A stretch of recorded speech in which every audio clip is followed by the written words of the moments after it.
Hello, everybody. Let's get the TikTok people on.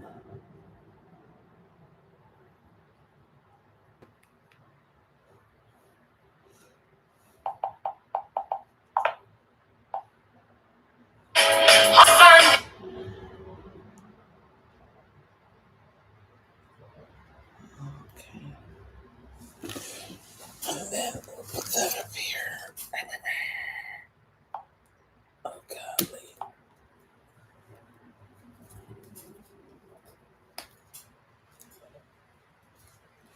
Okay.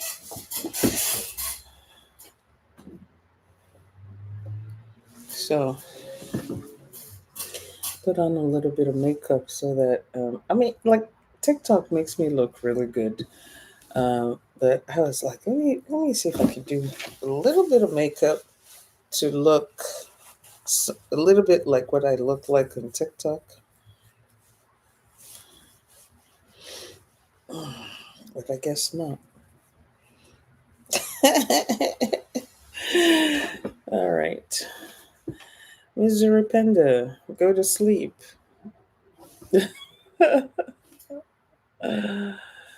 Go to sleep.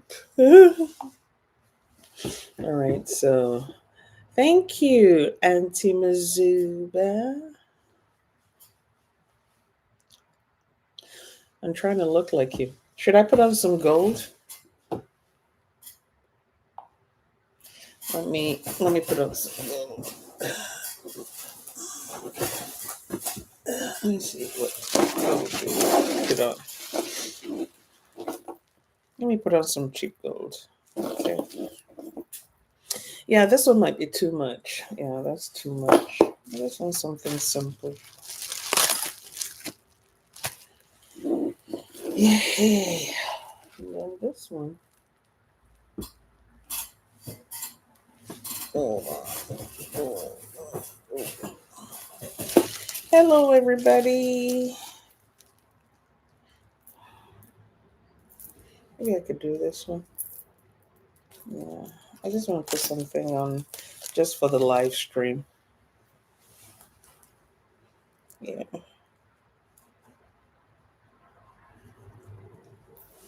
Yeah, just something for the live stream.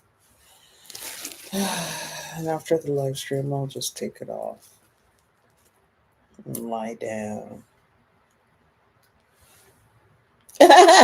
And Mazuba is like, yeah, put on some bling.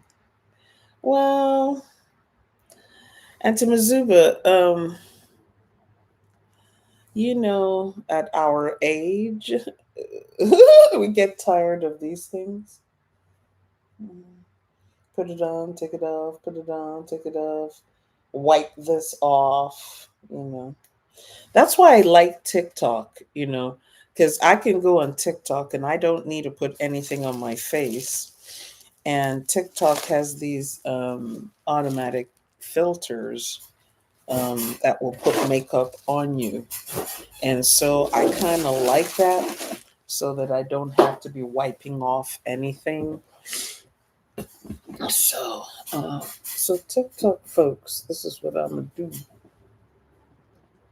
I need to tilt this a little bit so that it's not looking strange. Bring it out that way. Okay, so that's not looking strange. Okay, hi everybody. For those of you who don't know me, I'm Dr. Tochi, aka Papa Dr. Tochi, Mama of the men's and the women's. Auntie Mazuba, I think you just summarized it. She's like, too much to deal with at our age. Makeup is a no-no with the hot flashes. It doesn't last. I love my age. Now, there are some people who say they have this sweat-proof makeup, and they have these waterproof setting sprays. There's this young man called Style Channel. I think he's out in the East Coast of the United States.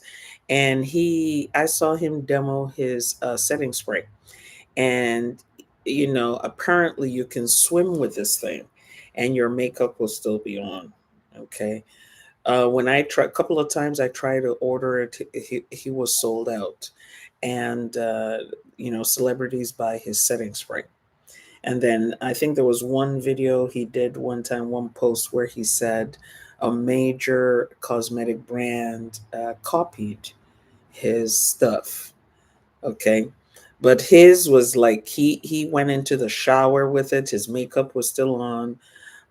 He went to the swimming pool. He was doing all kinds of things, and his makeup was still on.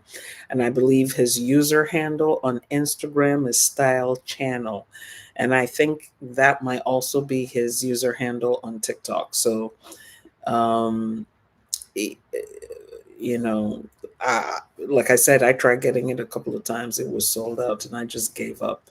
Okay. So, hello everybody. Thank you for tuning in. I was going through my little intro there. For those who don't know me, I'm Dr. Tochi, Papa Dr. Tochi, Mama of the men's and the women's, the boyses and the girlses, spiritual practitioner, spiritual practice teacher, spiritual practice coach. And my website is at tochi.us or drtochi.com. Okay. And you can book me there for your divinations, your spiritual practice coaching,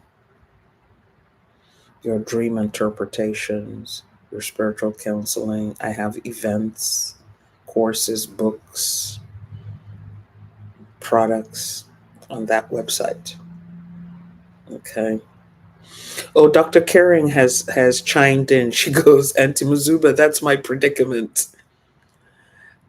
I have a joke about predicament. Should I tell the joke? Someone told me this joke a long time ago. Should I share the joke about that word, predicament?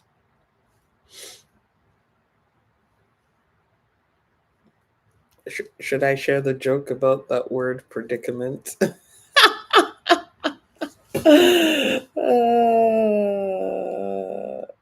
I thought it was funny, and it was a man who told me that story. So, an older man who told me that story. Okay, I should tell the joke. Okay.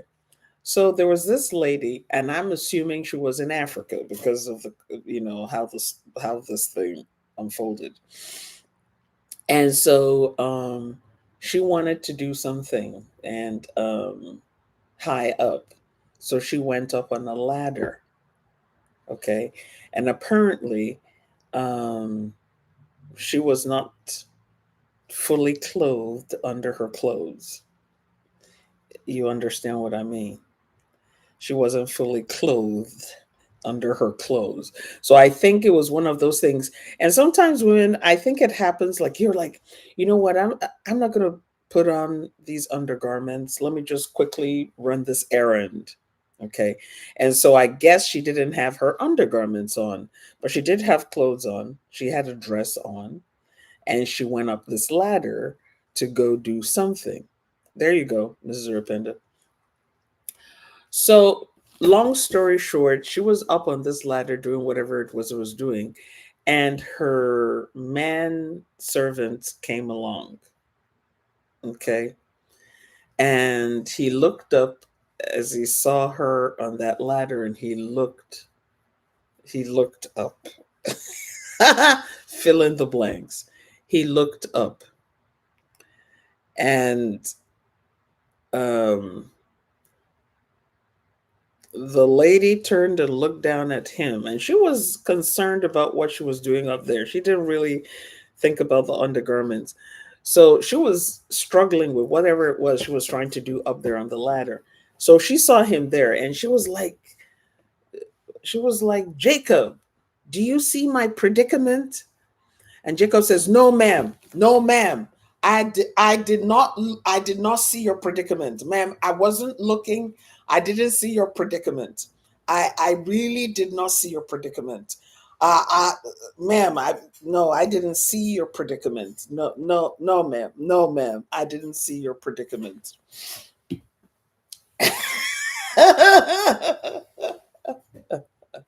There's a whole bunch of stereotypes and things in it, but so he looked up and he didn't see her predicament. So,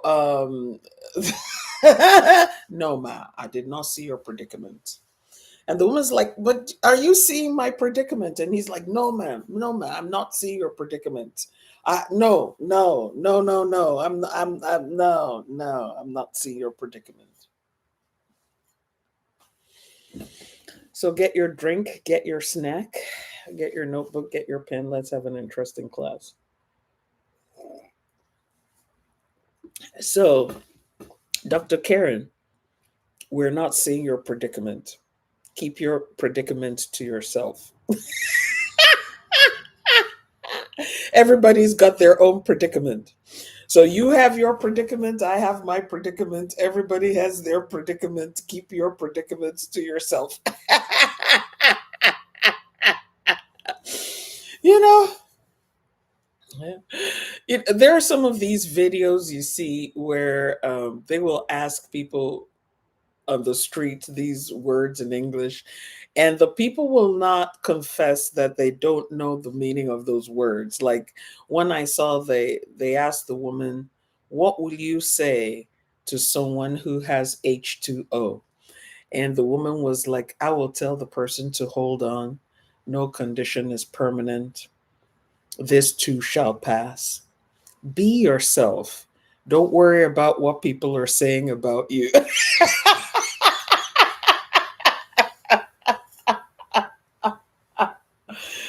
Ah, golly. And then there was a man on the street. He was asked,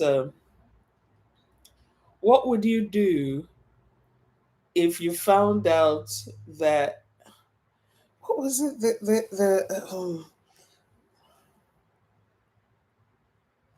There was something like female term.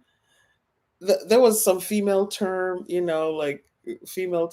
Yeah, I this man on the street, he was said, "Sir, what would you discuss? What would you say if your wife went to the doctor and came back and said she had a uterus?"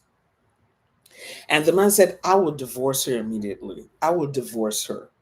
Women are out there picking up all these things, then they bring it back to the home. This is the reason why it's important for women to be faithful and not to be committing adultery and be out there. And the interviewer said, "So wouldn't you at least try to discuss with her about this uterus?" And he was like, "No, no, no, no. He says that kind of thing can kill a man. Do you know it can kill a man? A woman will go out there and get a uterus, and she'll come back to her matrimonial home, and she will use that to kill her husband."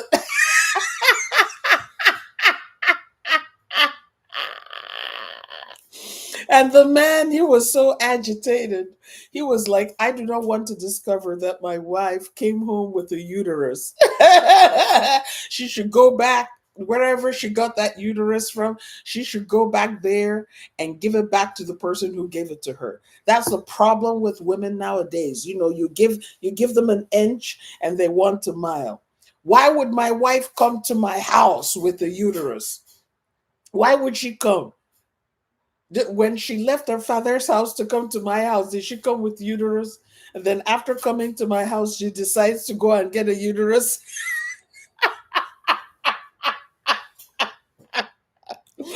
So I tell you, some of those videos, if you just watch them, you will just be like, is this thing staged, or is this person actually serious? Like what they're saying, they're serious.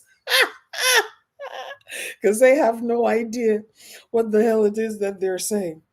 The man was like, "I don't want my wife to have a uterus. Why should she have a uterus? Did God give her a uterus? Did she come into this world? This is what happens to women when they're unfaithful, and they're going about there sleeping with other men, and then they'll come back to your house with a uterus.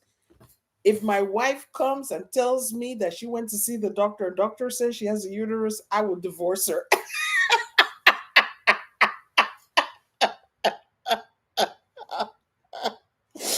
Ah! Oh my god! I was like, "Oh my god!" Can you imagine what it would be like trying to live with such a man? You cannot even say much because you could just be trying to describe one or two things and he'd be trying to divorce you. And he's not even going to ask you what's the meaning of what you're saying. He doesn't even know what uterus means. Oh, and then there was another one about clitoris. They also asked the man about the clitoris, and the man said, "No, no, no. If the day I discover my wife has a clitoris, I will divorce her. I will send her out of the house. I will send her out of the house. How dare she come to my house with a clitoris?"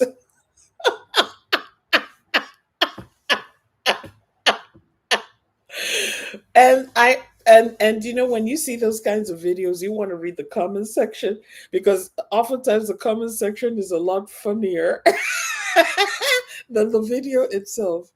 People were like, okay, so if you don't want your wife to have a clitoris, what do you want her to have? A pee-pee? You want her to come home with a pee-pee?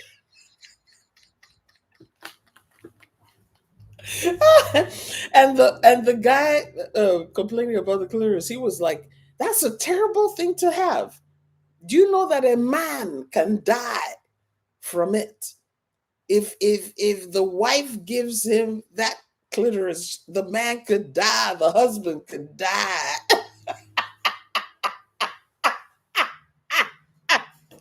Ah! Oh my god! Oh my god! You need to have read the comment section on that thing. If you read the comment section on that video, you would have either. Okay, Mr. Repenter says ignorance is not bliss. So imagine being married to such a person. Okay, imagine being married to such a person and you can't even tell them what the doctor told you because you're afraid he will divorce you because he doesn't even understand what is being said. Oh my god. So anywho, so ladies and gentlemen, boys and girls, if you have a clitoris, please do not tell your husband you have one. If he doesn't know what it is, leave him in the dark. Because it might cause marital problems for you. Don't explain what a uterus is. Your husband might think it's a curse. Someone laid a curse on you. That's why you have a uterus.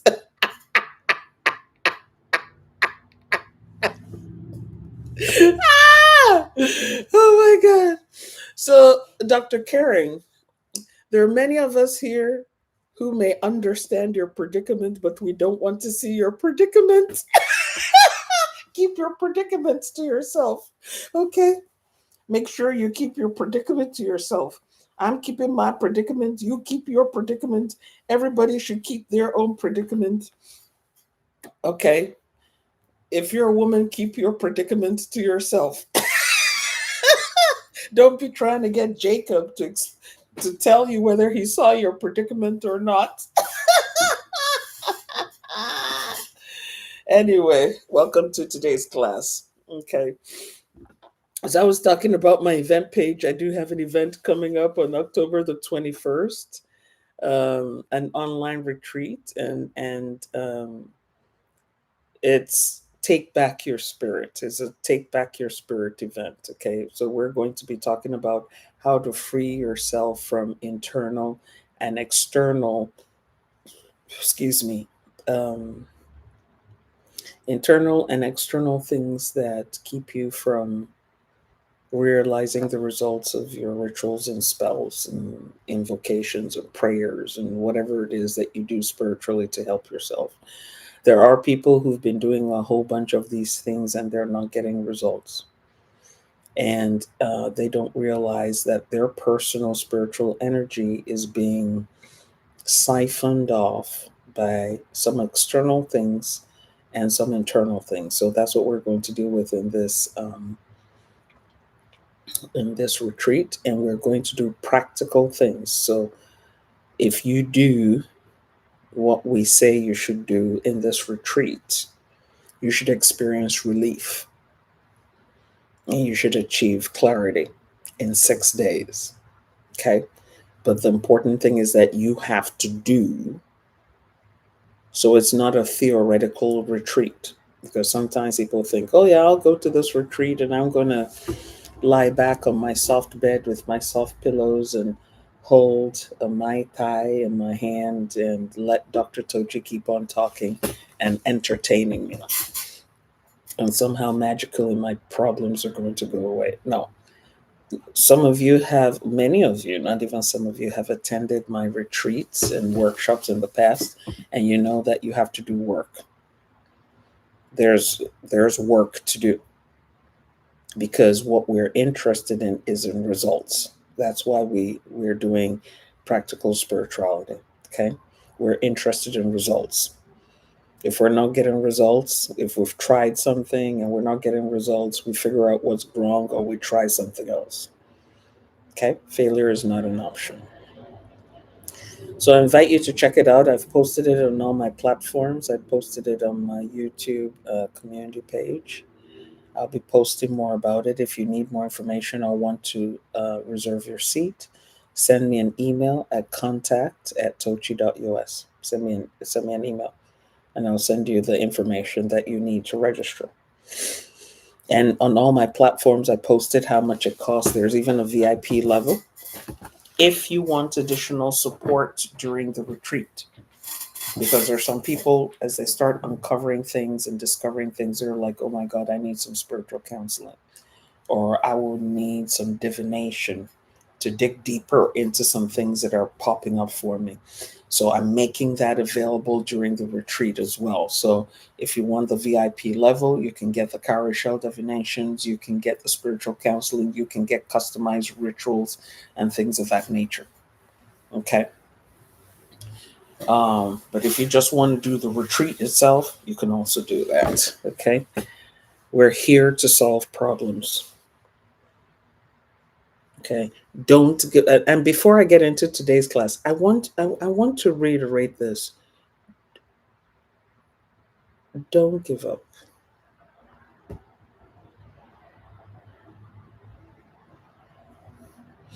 If other people can get a solution, so can you. I want you to always remember that. If other people can get what they want, so can you. And I also want to say this to people who are overly dependent on rituals and spells and prayers and fasting and asking the pastor to pray for them, asking the imam, the mufti, the alpha, the prophetess, prophet, apostle, whoever to pray for them, and you're overly dependent on that. I want to say something to you, and I want you to listen very carefully.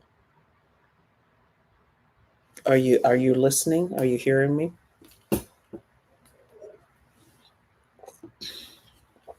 Do I have your attention?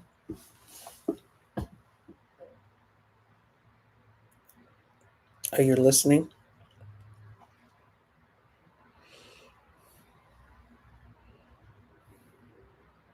I want to say something very important to you. Okay, thank you, Grace. Grace is listening.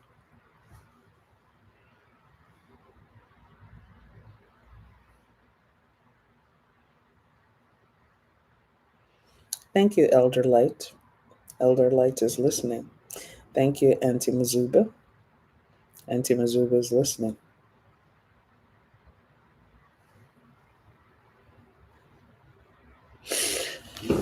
Do you know? Thank you, Miss Onyech. Do you know that many people that you run to help you solve your problems are not as powerful as you are? You have more power than they do.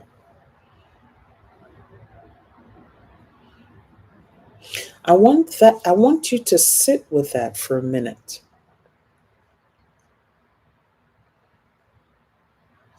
There are some people you will go to for advice. You go to them for counsel. Okay. You're asking them, what should I do about this thing? What should I do about this experience? What should I do about this event? And they have no idea. And because they have no idea, they will quote the Bible to you. They will quote the Quran to you. They will give you some proverbs. They'll recite things to you. But they have no idea how to solve your problem. Because your problem, your issue is above their pay grade.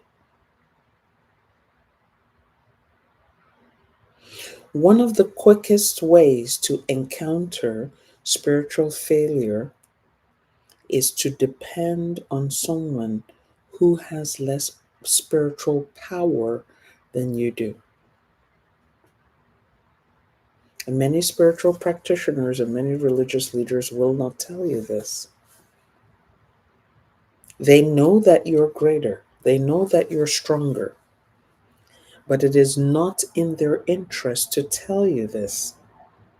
So they will give you anything and say anything and try anything, but they will never tell you how powerful you are and how you on your own can leverage your power.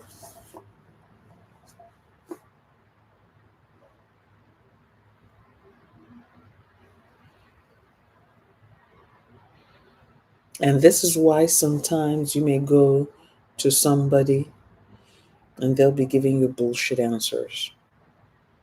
They have no concrete thing to tell you. They will talk about demons and Satan and evil and witchcraft and witches and warlocks.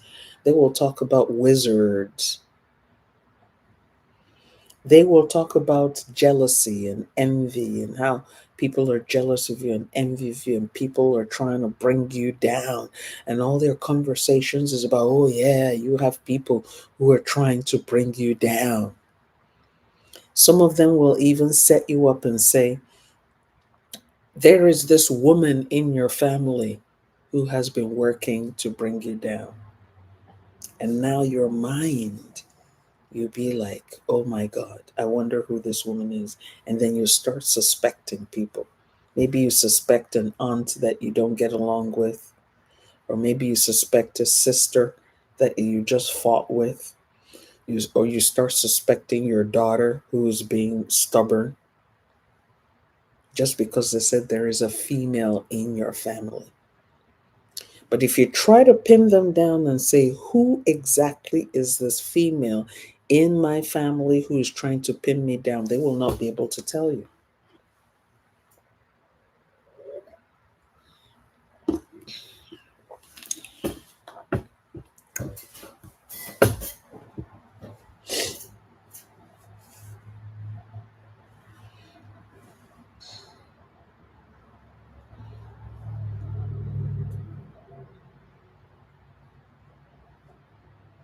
And they feel they have to tell you this so that you will be satisfied. And that is why I say to people, before you go for divination, prepare. That's why I have those free videos on divination, how to get ready for divination. What is a divination? And as long as you don't treat a divination as fortune telling, you should be okay. You should be all right. But many people treat it as fortune telling. They will go to a spiritual practitioner and say, tell me about myself. Tell me my secrets. How does somebody telling you your secrets help you solve your problems?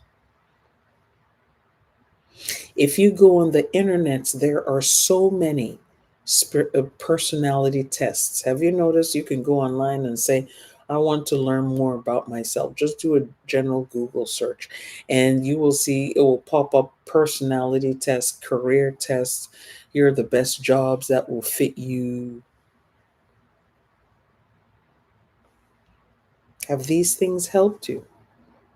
Some people proudly say, oh, my MBTI is INTF. My Myers-Briggs is this. My 5 strengths is that.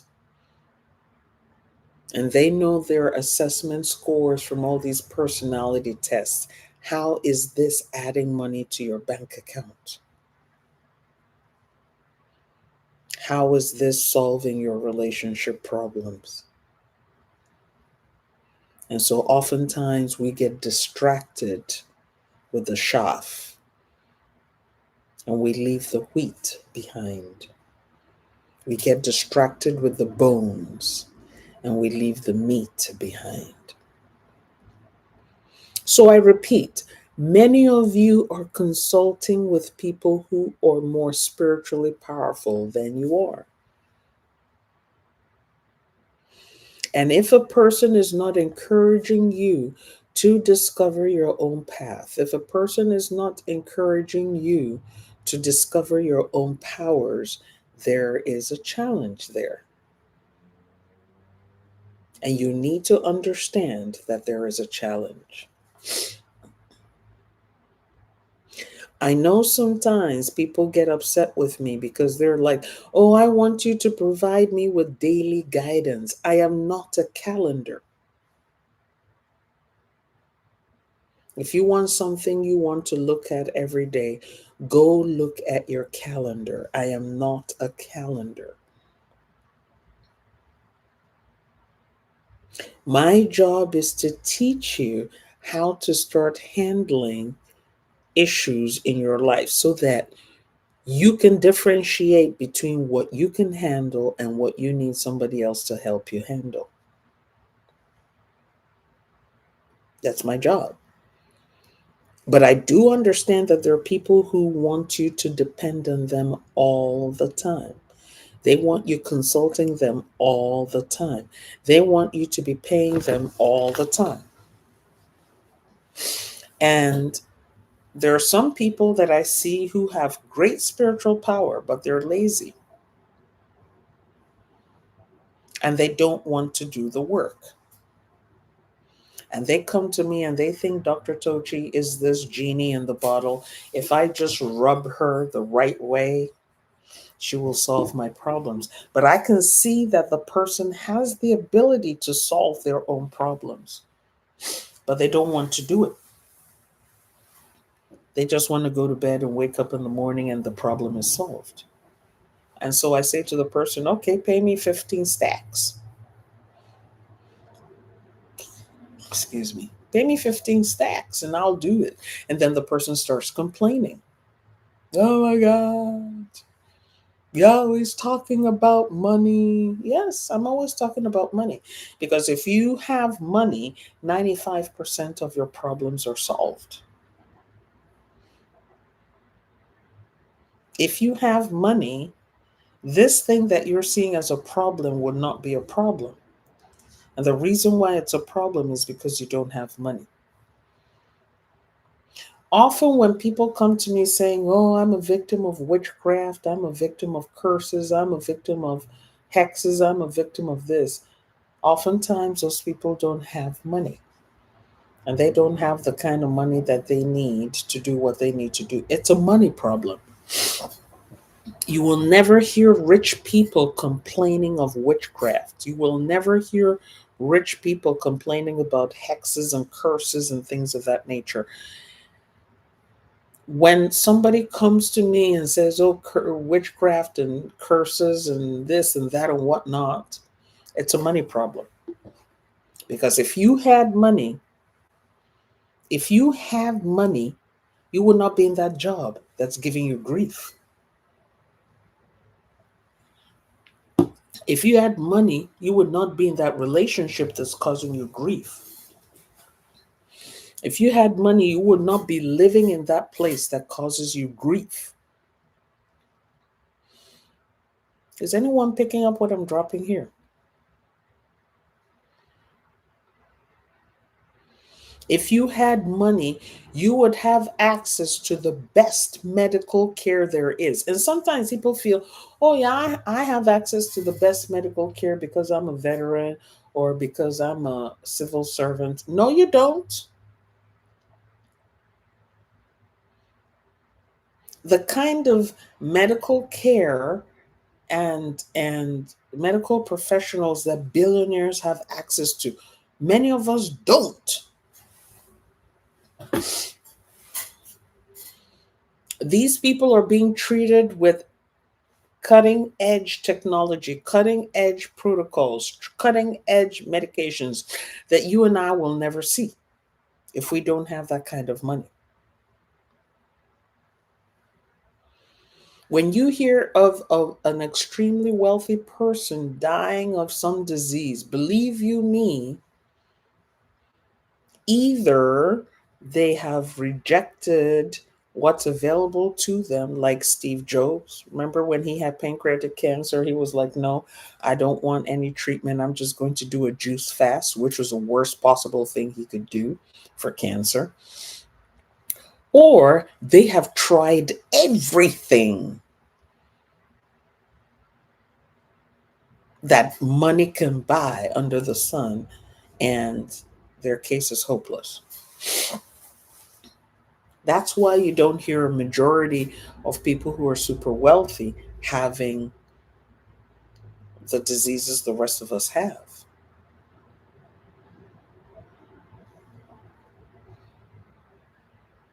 They get glutathione injections, IVs, which renew their cells and their bodies and their organs. And some of you might be familiar with glutathione. That's used by people who want to lighten their skin. And the side benefit of that is cell rejuvenation, renewal, cell turnover.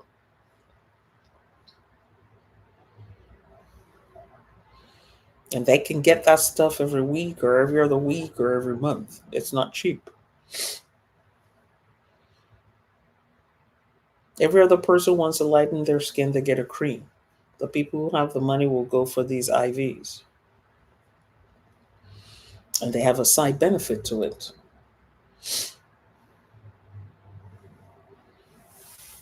Okay. And that's just one example.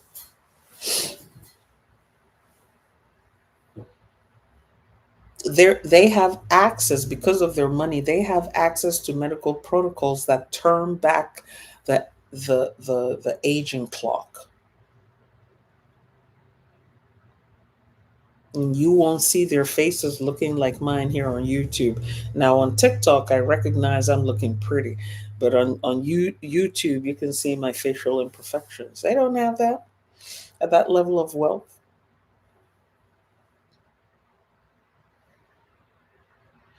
So this is why I say to you, a lot of people, their problems are money related.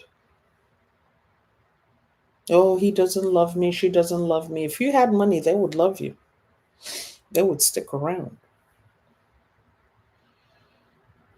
Oh, my boss is bothering me. If you had money, you would have your own business and be your own boss. Oh, I want to leave my country and go to another country. If you have 1 million US dollars, you can buy a gold card in the United States. Is it 1 million now or 5 million? I forget the amount. You can buy a green card. There's a program for that. I think they call it a business investor. And many countries have programs like that. If you have sufficient funds, you can buy permanent residence or citizenship in those countries if you have the money. And people who have money will do that. And so you can leave your country and go to another country. A lot of wealthy people have multiple nationalities. If one place is not favorable to them, they'll go to the other place. Money gives them mobility. Money buys them time. They're not spending their time cleaning the house, running errands. They have somebody doing that, and that frees up their time for higher order problem solving.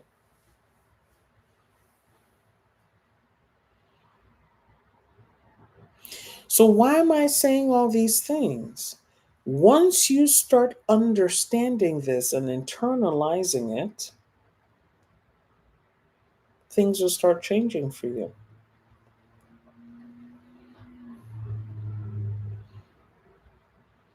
Many of us, our problems are money problems. We're with people we don't want to be with because of money. We love people we don't really want to love because of money. We're living where we don't really want to live because of money. We're tolerating people, both family and friends, we're tolerating them because of money. If we had the kind of money that we had, we wouldn't be tolerating them. We'd cut them off. We'd replace them with other people.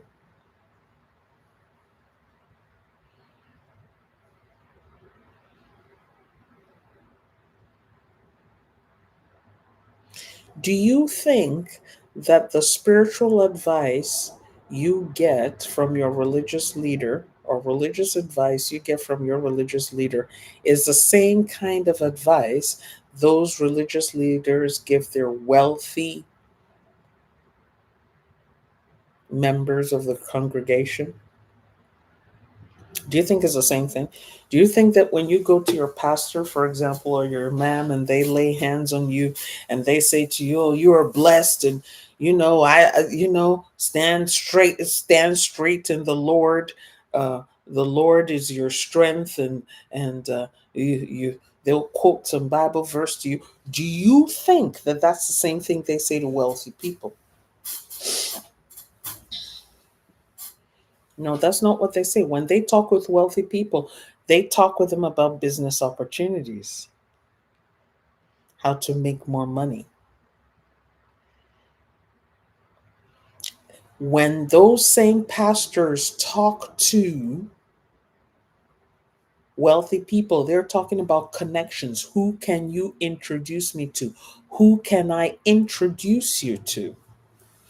When was the last time your pastor or your apostle or prophet, prophetess, evangelist, imam, mufti, alpha, your baba, your padrino, padrina, whatever their title is, when was the last time they hooked you up with a good business connection? When?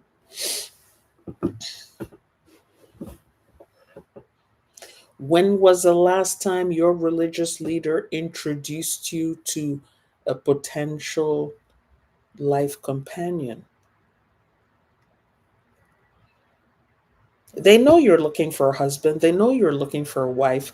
When was the last time they said to you, "Come, I am the leader of this church. I am the mommy GO. I am the daddy GO. I am the bishop of this mega church. And I know all kinds of people. I know everybody. Here, I want to introduce you to some people who might be a possible match." When was the last time they did that for you? But they do that for the wealthy and the children of the wealthy. The wealthy person goes to them and says, "Hey, my daughter is of marriageable age. Do you know anybody?" And because that religious leader, they know the other wealthy people in their church, they will say, "Yes, let me introduce you to so and so. They have an eligible son, or they have an eligible daughter."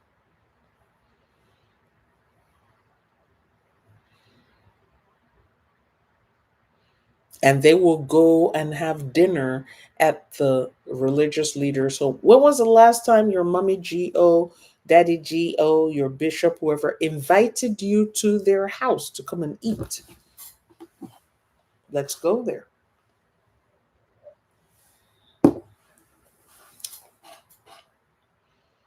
When was the last time that your religious leader, your padrino, your uh, uh, your baba, your iya, your yeye.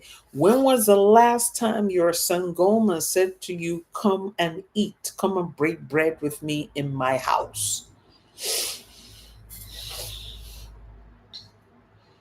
Come, I want to introduce you to somebody"? When was the last time? if ever.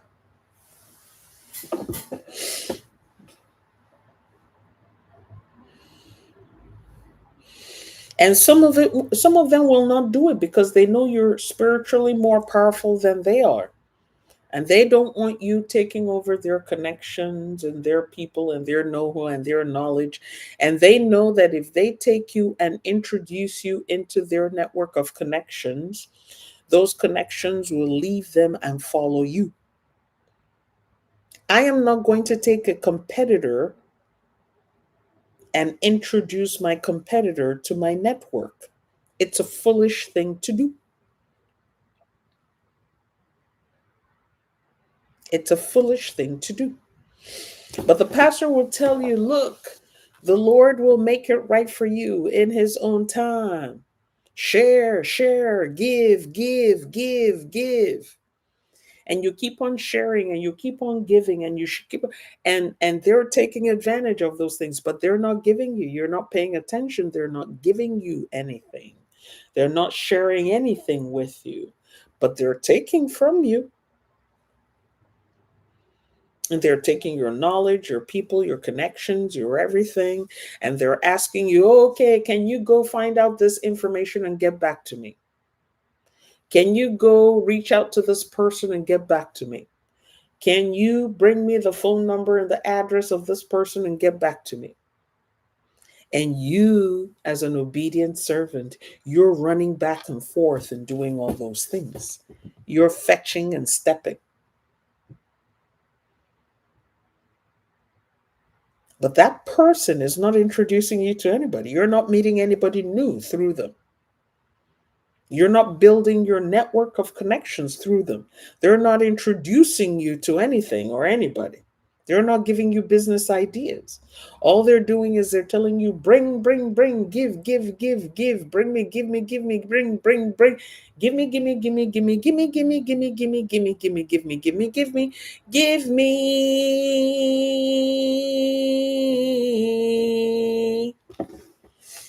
And you keep on giving because you're a good person.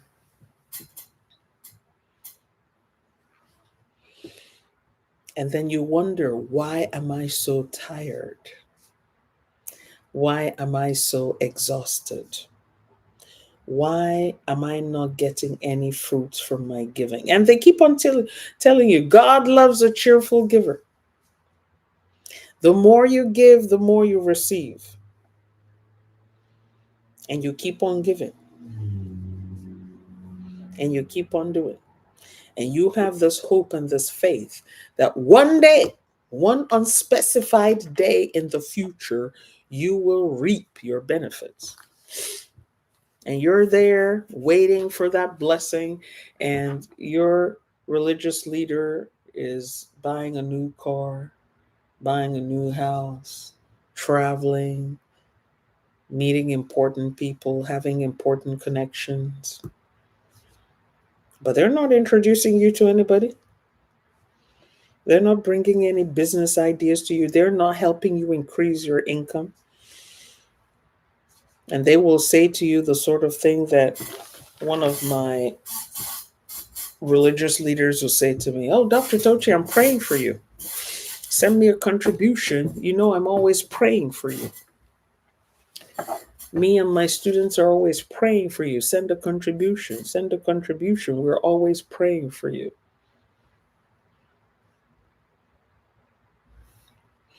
You're praying for me, but you're not connecting me. You're praying for me, but you're not helping me out materially. You're praying for me. You're doing all these things for me that are intangible, and I'm not seeing any of those results. And this leads into the topic for today. The egregore of slavery.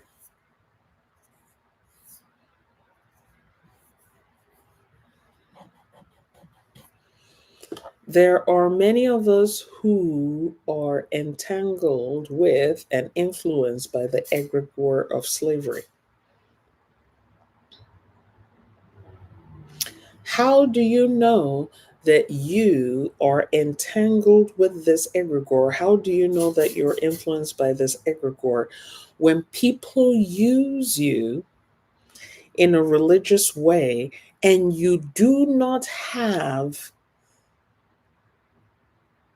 any resistance to it. Whenever they ask you to do this, it's as if your bones become like water.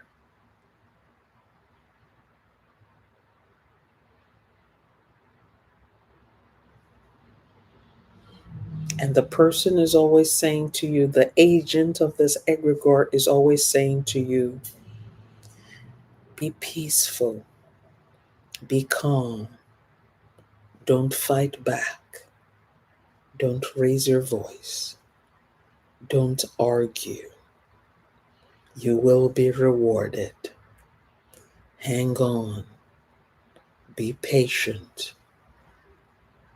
There is a big reward coming on for you, and you believe. And every time you listen to the agent of or the agents of this egregore, you feel all your resistance melts away.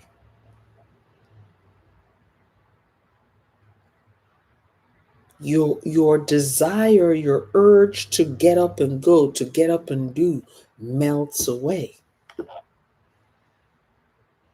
And the person keeps saying to you, don't resist, just obey. Don't fight back. You will be rewarded. The Lord will fight your battles for you. And you are clearly suffering in oppression. You are clearly suffering injustice. You're clearly suffering. But you feel your will to stand up for yourself vanishing. It goes.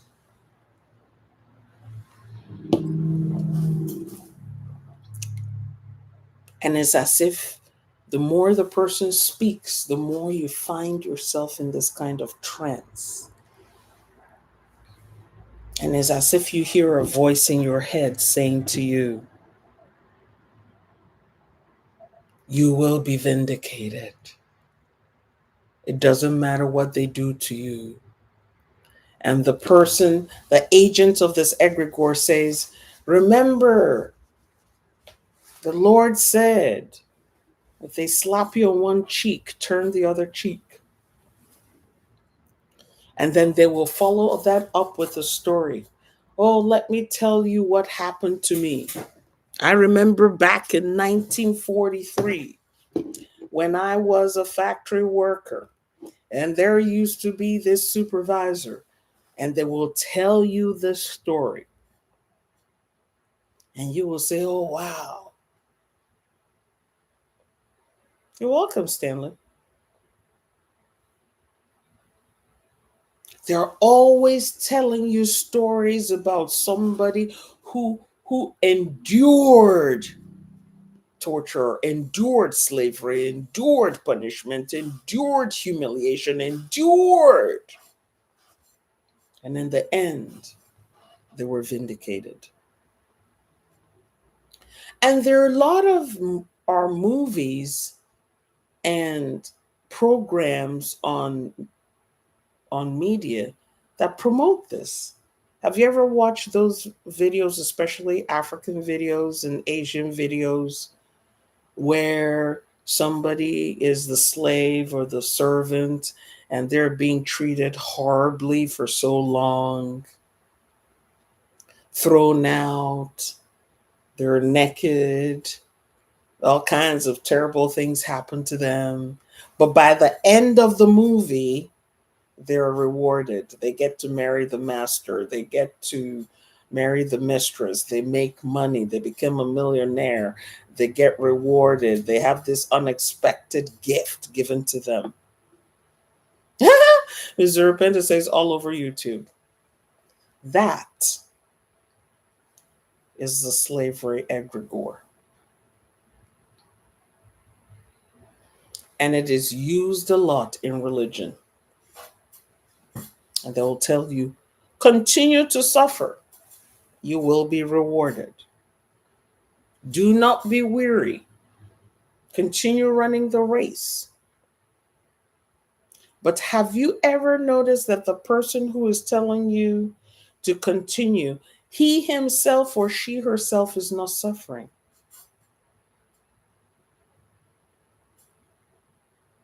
The person who is telling you that story, there is this popular pastor in America, and some of you might know this pastor. He's a white pastor. And that has been for decades, that is his message. And I remember I used to listen to him over the internet. And you would listen to him, his voice would be so calm. He says, don't worry about it. You will be rewarded. You will be vindicated. Remember that the bigger prize is in heaven. And even if no man is seeing what's going on, God in heaven is seeing what is going on. And then the camera will then pan to the audience, and you can see everybody just sitting like this, like they're in a trance.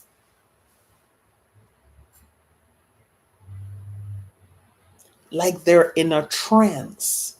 And that's what it is, because this egregore works that way. It works with putting people into a trance state so that they can accept slavery.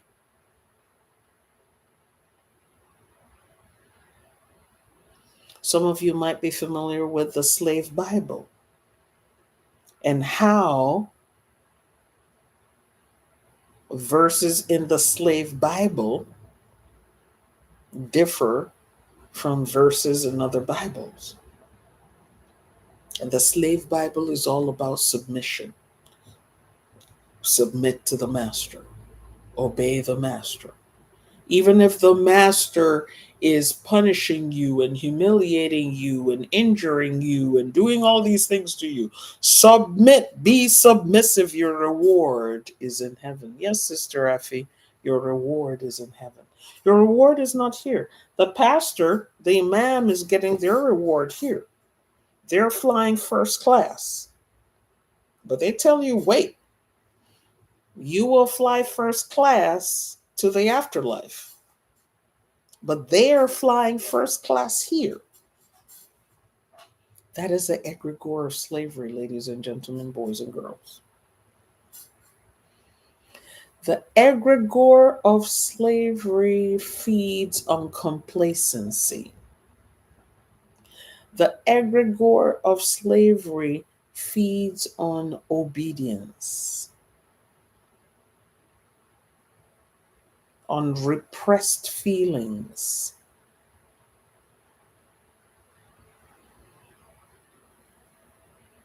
on the secret tears, the secret cries, the grief of its victims. That's what that egregore feeds on.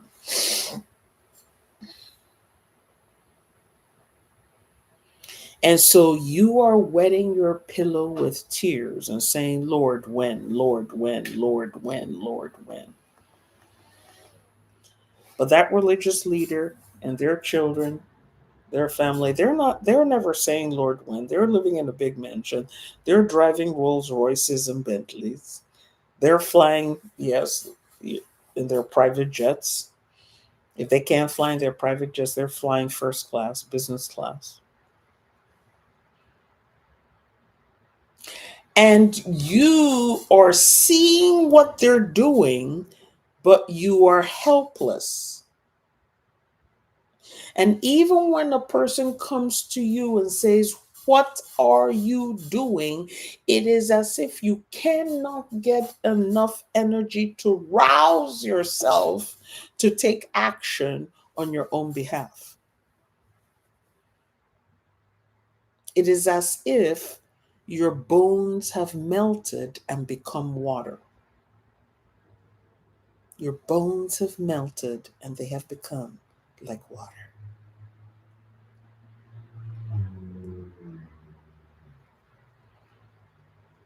And by the time you realize what has happened, you're too old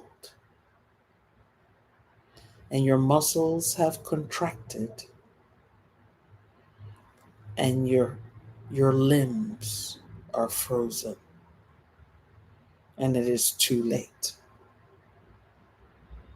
And by that time, you have already raised your children and your grandchildren to entangle with that egregore. It is the sermon of comfort. It is the sermon of pacifism. It is the sermon of sleep. The sermon of trance. Thank you for sharing. And sometimes you say to yourself, something is wrong here, but you can't really put your finger on what exactly is wrong. You know there's something that is wrong, but you don't want to be offensive. You don't want to be offensive. So you don't want to say, do you know what? This person is giving me a message that is emasculating me. This person is giving me a message that is defeminizing me, because you want to be respectful.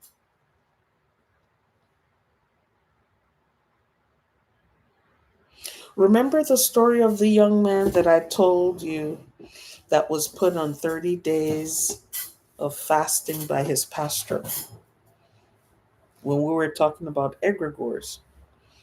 And I asked him and I said, why are you doing this? And he says, oh, I don't want my pastor to think that I'm being disobedient. I don't want my pastor to feel that I'm being stubborn. That is the Jesus egregore of slavery.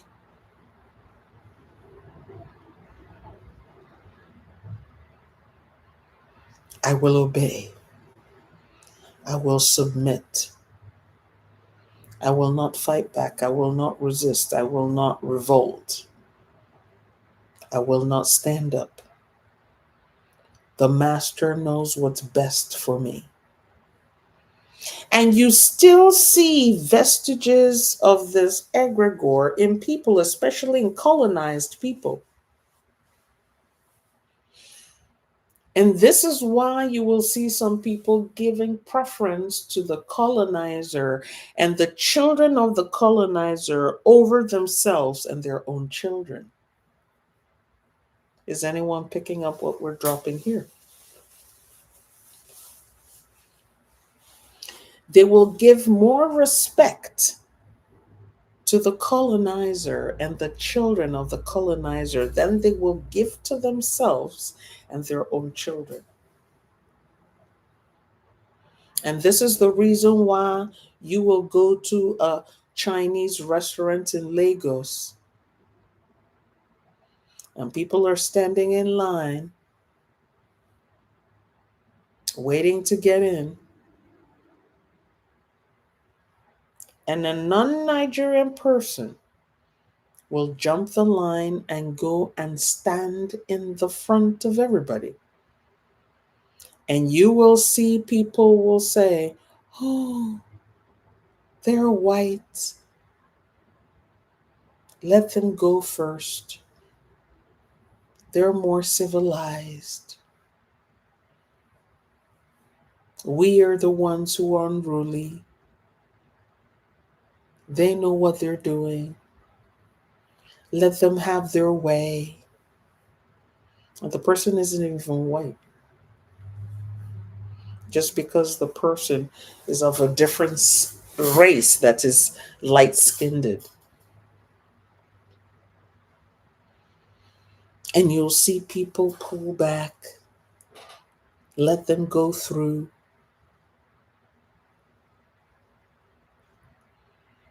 And the natives are standing in line in 2025. And you'll ask them, why are you letting this person skip the line? And they'll say to you, oh, they're white people, you know. If they stand in line, the sun will beat them and it will hurt them. You know, they can't endure the sun like us. Let them go first. That's the slavery egregore.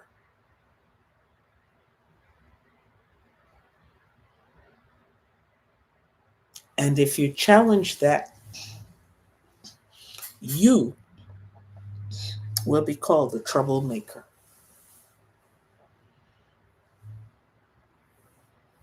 You will be called the troublemaker. Remember when we talked about the Jesus egregore, I said to you there are multiple Jesus egregores at play. And you can have a Jesus egregore of slavery operating alongside a Jesus egregore of martyrdom. And last night, if you did not catch our class last night, we treated the Jesus egregore of martyrdom. And it will go hand in hand with the egregore of slavery. How do you know if you are entangled, if you're being influenced by this egregore? I've described some of the symptoms. Your will to stand up for yourself melts away, even in the face of obvious injustice. You find you forget what to say, or you don't know what to say. You start stammering, you start getting anxious. You start thinking, I don't want to make a scene. You start saying to yourself, God will pay them back. God will reward me.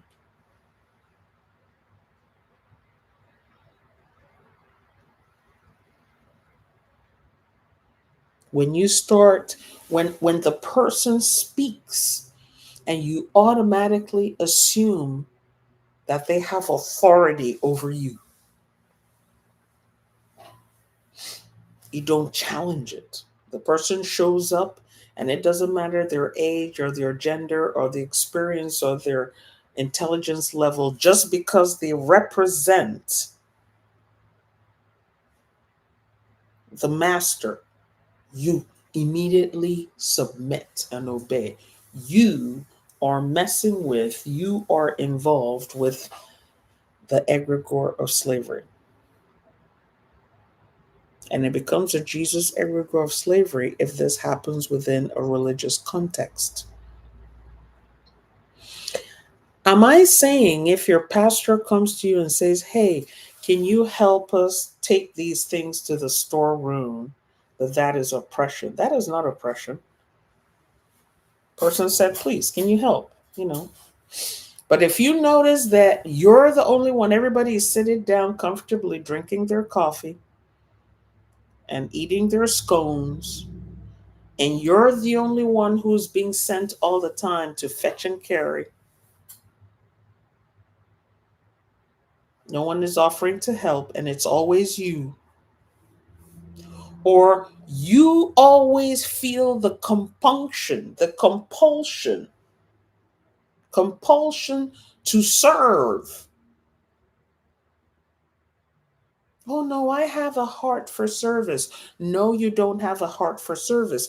You have a heart for slavery.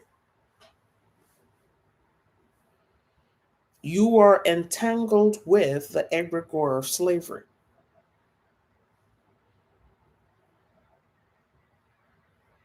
Everybody's seated down, having a good time.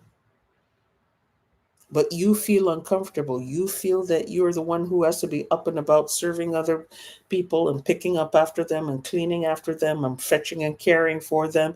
And you cannot sit down and feel comfortable with your peers. You need to check yourself.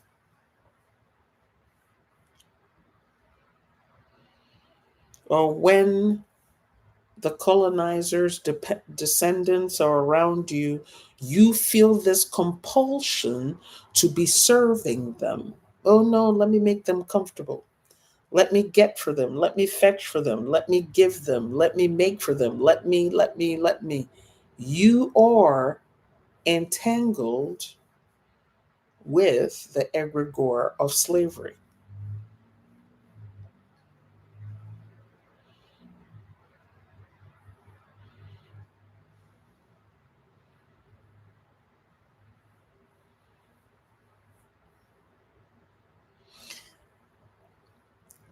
A whole bunch of people got colonized, but not everybody got enslaved. I repeat, a whole bunch of people got colonized, but not everybody got enslaved. There were some people who fought to the bitter end, making the ultimate sacrifice. And part of the reason why they made that ultimate sacrifice is so that that egregore would not be embedded in their spiritual DNA.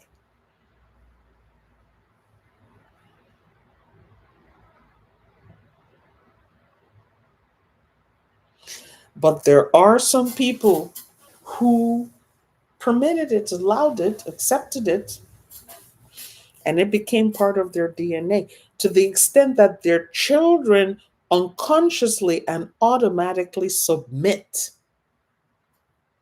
And you ask that descendant, why are you doing this? And that descendant cannot give you a cogent reason why they are being so submissive. They can't. They just know, oh, I feel like submitting. This is how I feel. Okay? This is how I feel.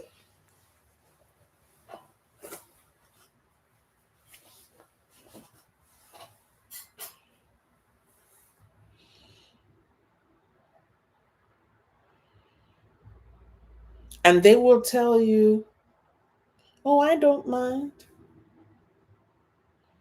They mind, but they will tell you, I don't mind.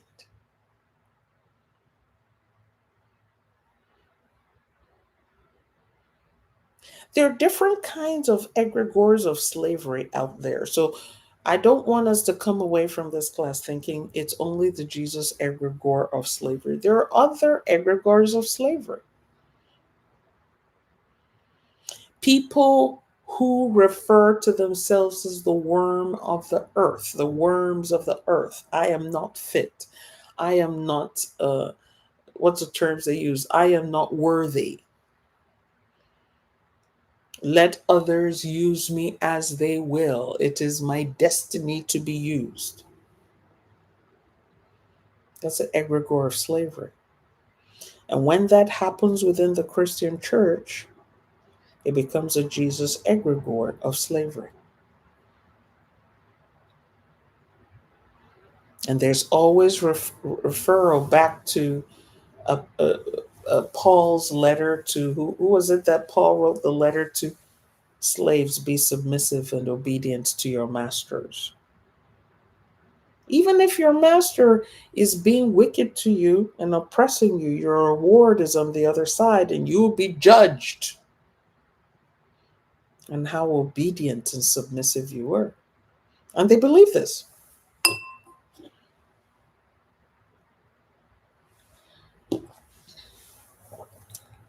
They honestly believe this. And they live by it.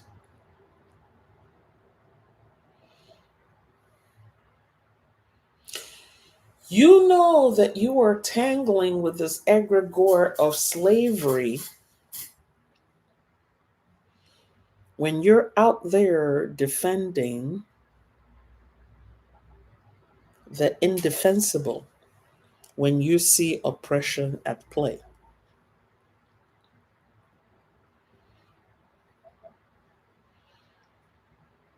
Oh no, it's a test of your submission. It's a test of your obedience. You need to prove yourself a worthy workman in the Lord's vineyard. And you are quick to mouth platitudes. You're quick to mouth platitudes that support slavery. You're quick.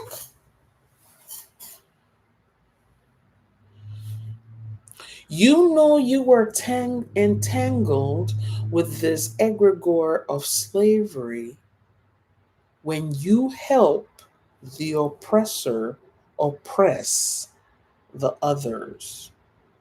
You become an agent of oppression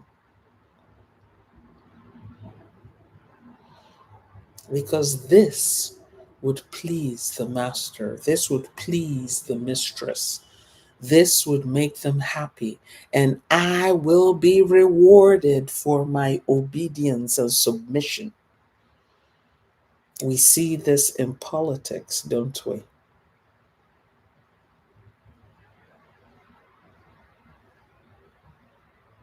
And the person will sell out their gender, sell out their race, sell out their ethnic group, sell out their whatever, however they identify, because somewhere in their mind they're like, I will sacrifice my own people so that the master or the mistress will find me worthy.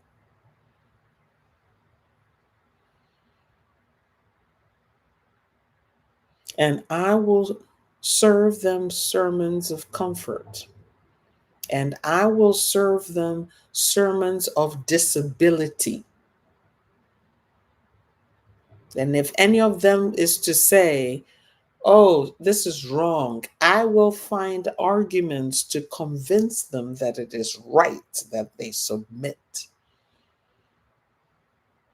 One of the favorite phrases, refrains of the agents of this egregore is be humble.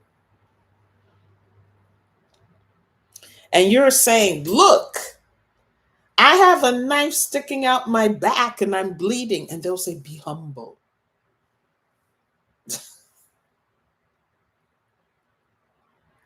I'm bleeding here. Be humble. I'm being oppressed. Be humble. Be grateful and humble. The master is feeding you. Be humble. This egregore is a very debilitating kind of egregore because not only can it debilitate an individual, it can debilitate the person's family, their descendants, and an entire community.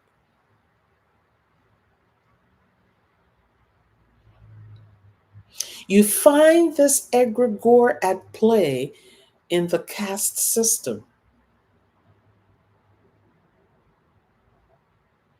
For instance, if you look at the Hindu system of castes, you know they have four castes: the Brahmin, then they have the merchant caste, and then the warrior caste, and then the untouchables. The untouchables, the ones at the bottom, are the ones bound by these kinds of egregores, in addition to other spiritual covenants going on there, because there's a whole bunch of spiritual covenants going on there. And then they have egregores enforcing that caste system.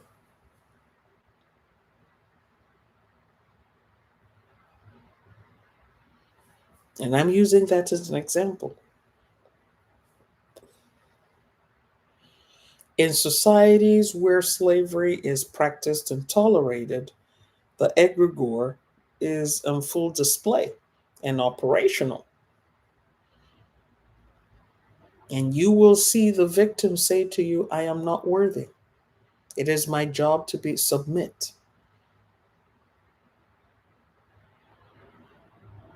It is my job to be humble. I will be rewarded.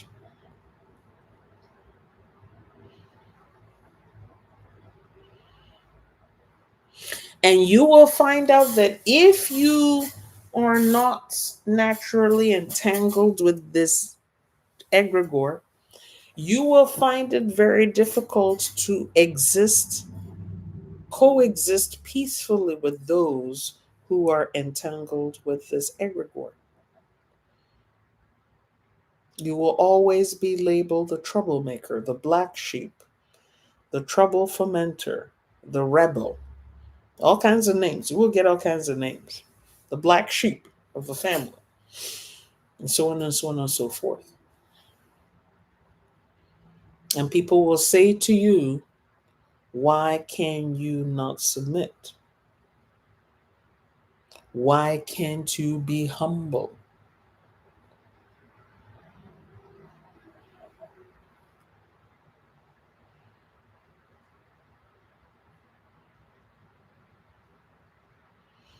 You will find it in marriages where one spouse will fight the other spouse for not being humble, for not being submissive. Don't you know we have to be submissive to our pastor? Don't you know we have to be submissive to our imam? And the other person is trying to ask questions and they're like, shut up.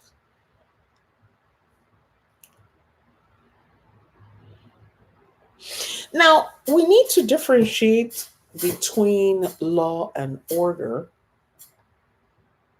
and slavery. We need to differentiate between obedience to law and order and obedience to slavery. Obedience to law and order means I drive on the right side of the road because in the country where I live, everybody drives on the right side of the road. I cannot be driving on the left side of the road and expect no consequences.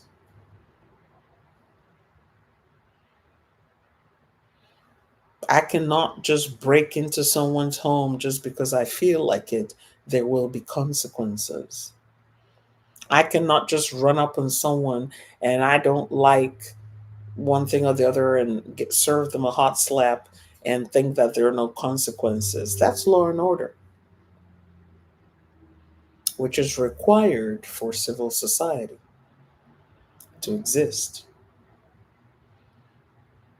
But when we talk about slavery, we're talking about in the face of obvious detrimental outcomes.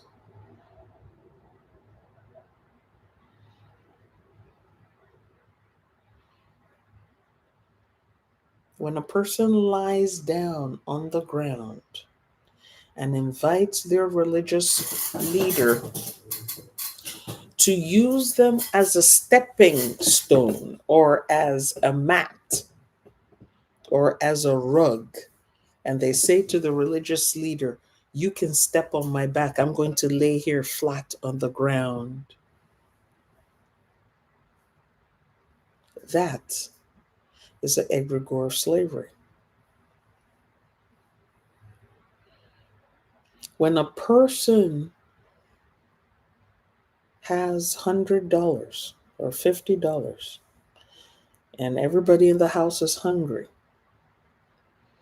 and the pastor says, give me that $50 and wait for the miracle of the Lord to become manifest in your life. And the person takes that $50 that they need to feed with and hands it over to the pastor. That is an egregore of slavery. When a person stands to the side and watches their religious leader defile their spouse. And the religious leader says, I am doing an impartation of the Holy Spirit into your wife. And after I am done imparting the Holy Spirit into your wife, she will be submissive. That is slavery. And in case you wondered, yes, it happens. There are some churches today where some men will allow their pastors to be intimate with their wives as part of their religious structure. The pastor or the leader of their church will say, I am I am imparting discipline to your wife. I'm teaching your wife how to be submissive. And the husband will stand to the side and allow the religious leader to be intimate with the wife. That is slavery. That's the slavery egregore at play.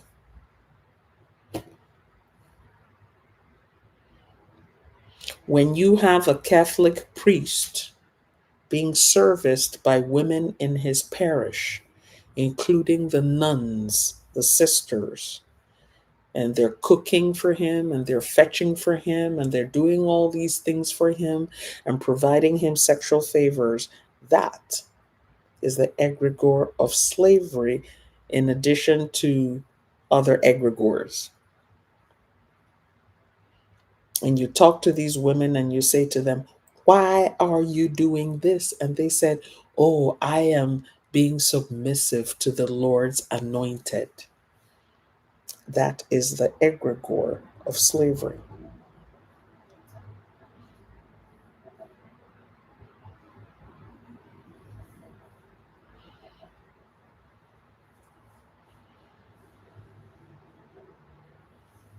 And does it happen? Yes, it does.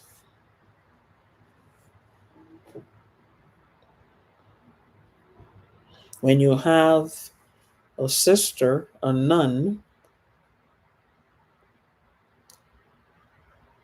who is repeatedly used for intimacy by the priests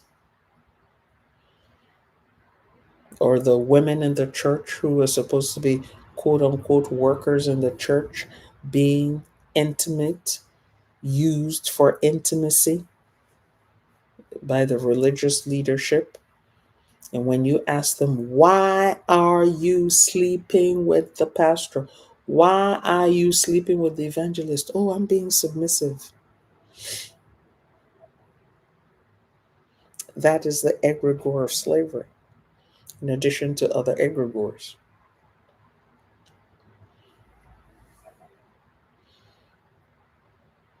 When you have people in the church providing 100% of free services to their religious leader, and the religious leader is not making any attempt to pay these people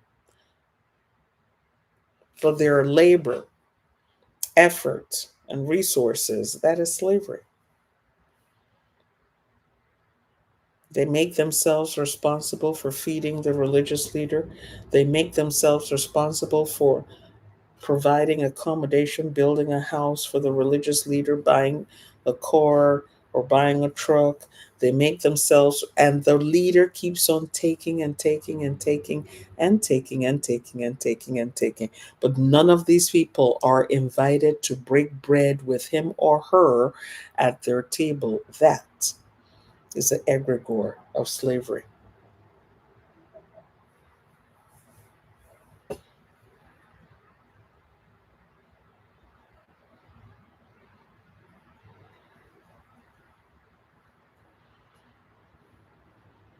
Fighting for positions of favor under the master. Okay, now I'm the house nigger. You're the field nigger. That is the egregore of slavery. And you're proud of being a servant. You're proud of being the slave. And they will tell you, I am totally submitted to this pastor. I'm totally submitted to this prophetess, or I'm totally submitted. And they're proud of it. There's nothing he will tell me to do. There's nothing she will tell me to do that I won't do. And they're proud of it. And their only reward is thank you. Thank you, Lucian. They're proud of it. Oh, I went to the prophetess house today and I cleaned her house. And I brought I went to Walmart and I bought some cleaning supplies and I put it in the prophetess house. And I cooked for the prophetess. And I served the prophetess. And the prophetess is eating at the dining table, and you are standing in the background like a servant waiting to take away the dishes. And you are not that prophetess's employee. That is the egregore of slavery.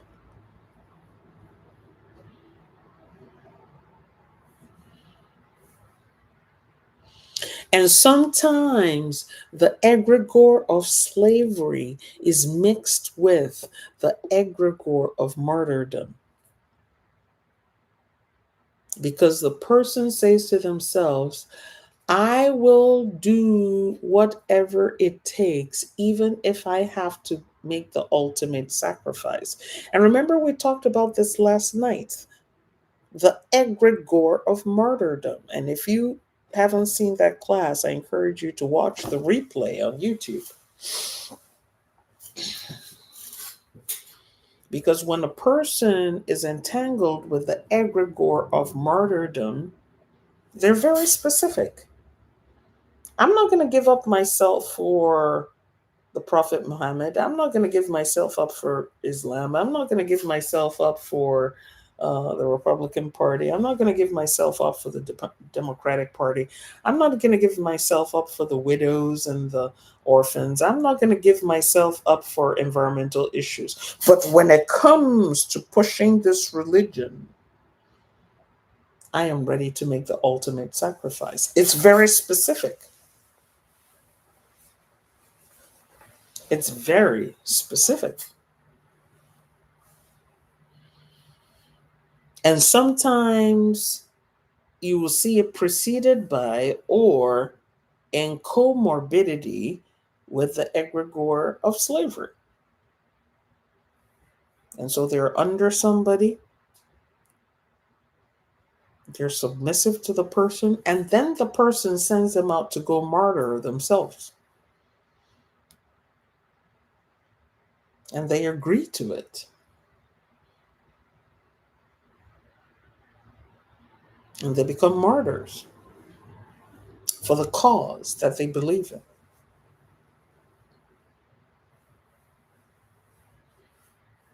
Okay? The Jesus egregore of slavery, of the Jesus-Slävë Egregore, tends to be pretty obvious.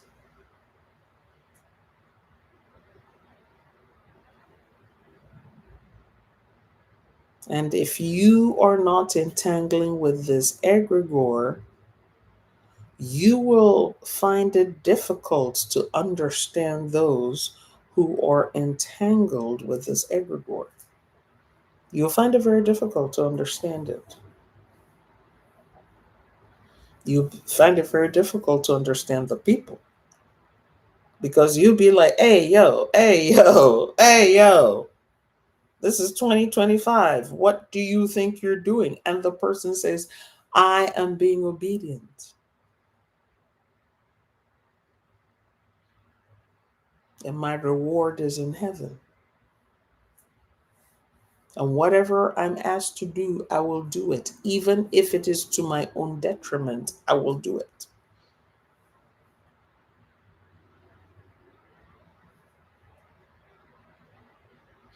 Okay. Have you learned anything from today's class? If you've learned something, let's have your oh yeah. And I'll also take questions about today's topic.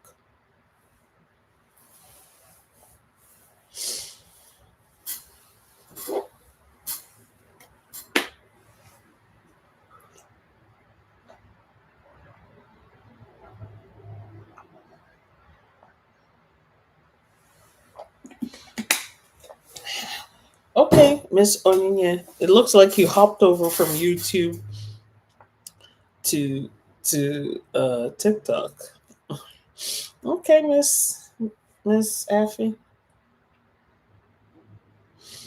Okay. Thank you, Ms. Rupenda. Thank you, Ms. Grace. Thank you, Ms. Rosemary. Thank you, Elder Light. Thank you, Miss T. Thank you, Miss N.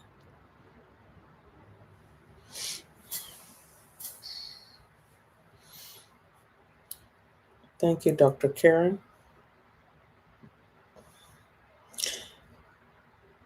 Unfortunately, we live in a world where we are bound by many things.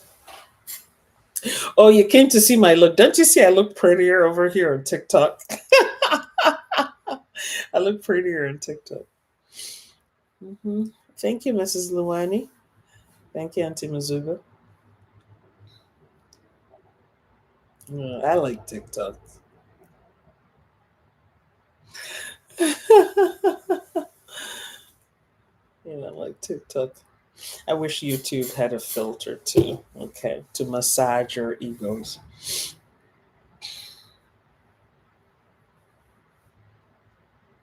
It is very difficult. Thank you, Lucian.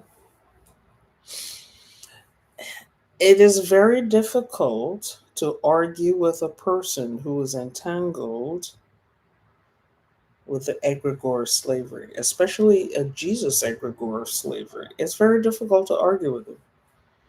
It's very difficult to let them know the magnitude of what they're entangled with. It's very difficult. Just like it's very difficult to talk to someone who is entangled with the Jesus egregore of martyrdom. It's very difficult. Because there comes a point when these egregores are like, they feel like addictions. And when the person separates from the egregore, they have this feeling that they're missing something, that, there's a part of them that's missing. And truly, they are missing something, because this egregore is like deeply embedded in them, in their psyche, in their DNA. So, yes, once you start detaching from these kinds of egregores, you will feel a sense of loss. And you have to have a plan for dealing with that, because you're going to feel like there's a part of you that is missing. Because this is what you've known for so long. And this is, where you feel comfortable. Sometimes they get aggressive towards you when you try to make them see reason. Yes, if a person is entangled with any kind of egregore, they will get aggressive. I don't care what kind of egregore it is. Let's say a woman is entangled with a shadow mother egregore, and she is oppressing her children. Imagine trying to go to her and saying, hey, you're oppressing your children. She will get aggressive. She will say, go take care of your own children.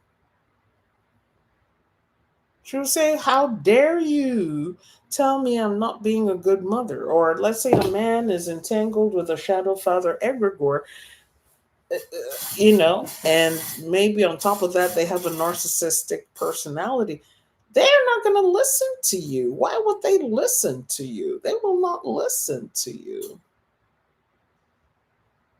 an egregore, being entangled with an egregore, is not a joke. It's not a joke. It's not a joke. You know, someone was asking the other day, can we do a ritual? And remember in the advanced member class, we talked about that yesterday. It's it's difficult. But the person has to wake up and say, you know what, enough is enough. But if the person doesn't say enough is enough, what can you do?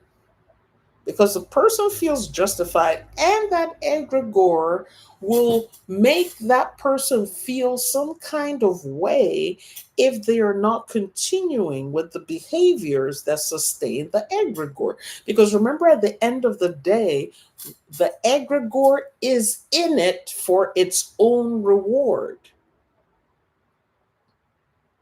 The egregore is in this thing for its own reward. It's been given a task and it's told, if you accomplish this task, you will get rewarded, and here's how you're going to get rewarded. So its prime motivation is to get rewarded.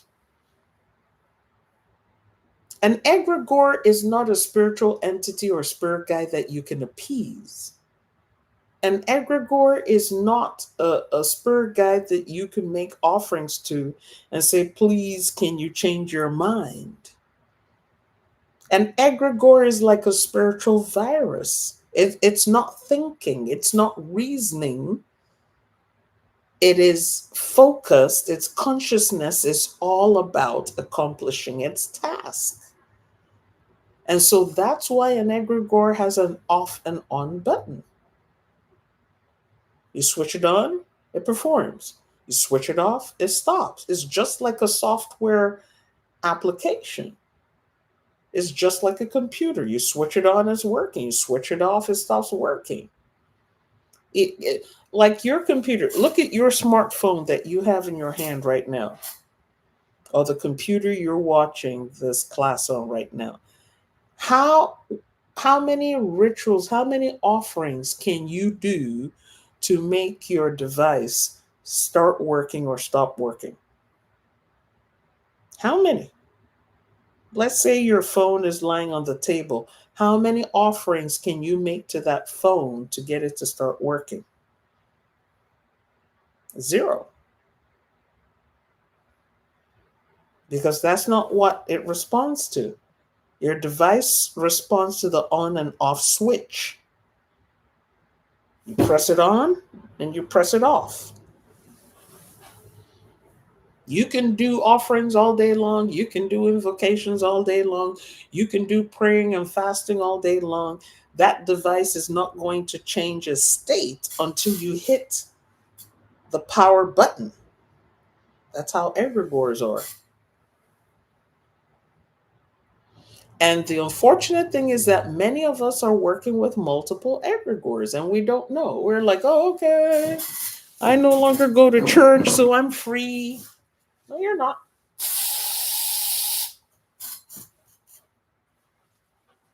Good. Flies. Okay.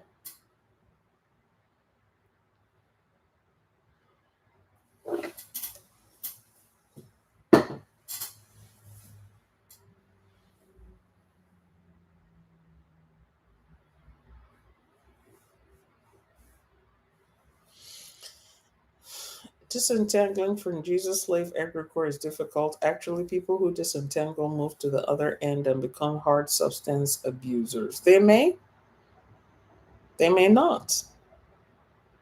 Sometimes they just find another egregore to substitute it with. There are people who were Jesus martyr egregore followers, or just general Jesus egregore followers, who, once they get disillusioned by the church, will switch over to the shadow mother egregore. And that's when they start treating their children badly. Because in their mind, they're basically like, I've devoted all these years to Jesus and I don't have any good results from all my years of devotion. Therefore, I am going to channel my frustration to my children.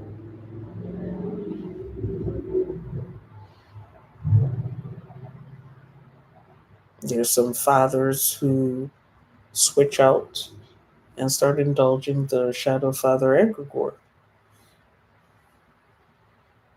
Okay. I've been disappointed. I've been this. I've been that. Now I'm going to make sure that my children suffer. Somebody has to pay for all my time wasted and resources wasted in the church. And some people are in the church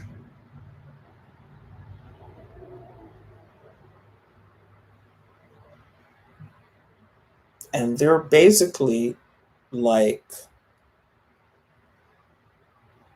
I'm going to serve a retributive Jesus. And everything about them is punishment. If you make a joke, they will look for punishment to mete out to you. If you dress well, they find it offensive and they will find a way to punish you for dressing well. If you are happy, in their mind, you have no right to be happy, and they will find a way to punish you.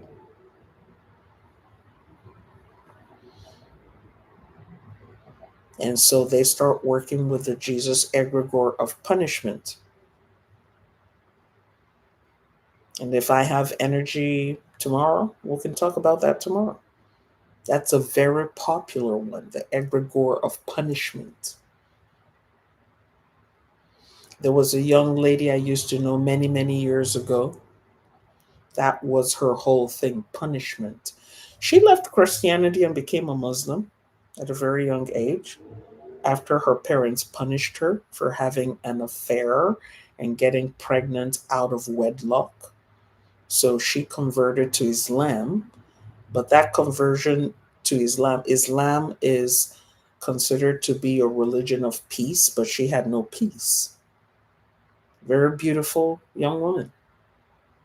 Very pretty, very beautiful. But she never knew any peace. So it was all about punishment. When she would date a man, she would be looking for reasons to punish him. If she asked you a question and asked you the same question a different way and your answer varied from the first way you answered the question, even though there was a variation in the question, she would punish you. She would look for a way to punish you, to humiliate you, to embarrass you. And she used embarrassment and humiliation as tools for punishment. She was all about punishment. And one time I was talking to her, she was trying to snatch a doctor from someone who was already dating the doctor, and she was a nurse, and she was saying to me, someone took my own man from me. Why can't I take another woman's man from her?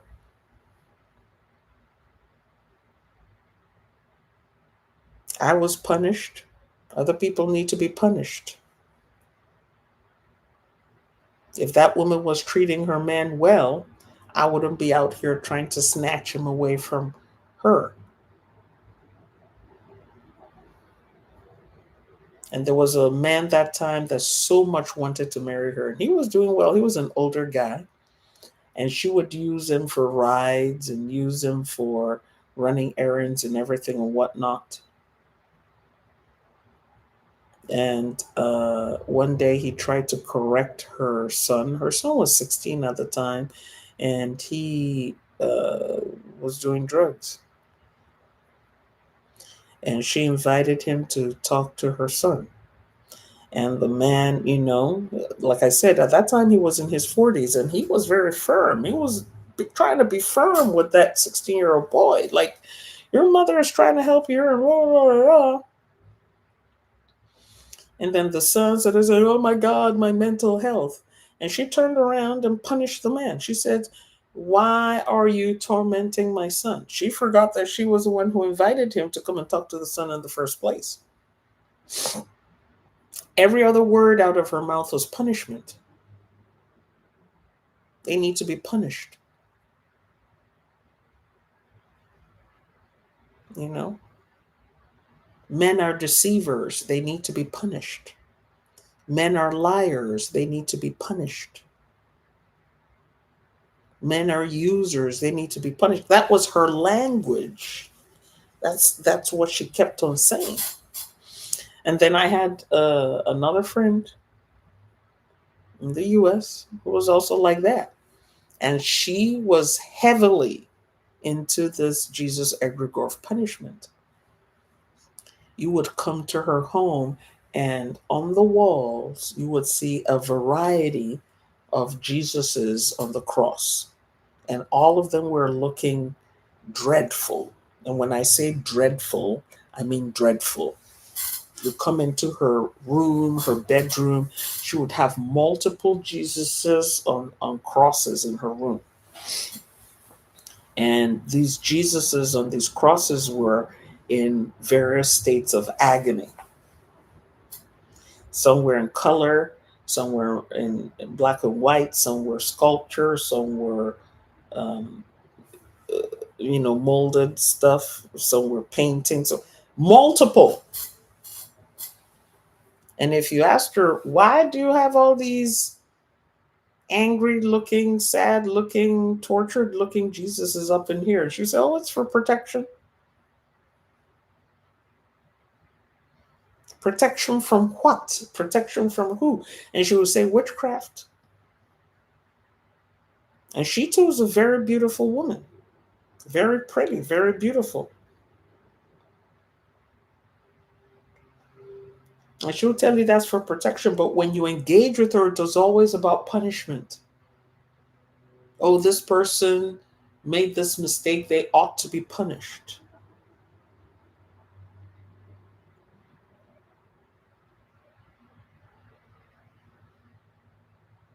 You know, I would send her a joke and she would write back and say, how do you expect to make heaven? Don't let God punish you for this joke.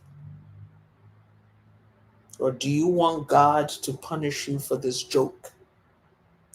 And I would tell her, problems I would have, and she would say, God is punishing you for unfaithfulness. You need to fast and pray and cleanse. You are being punished. You're a backslider.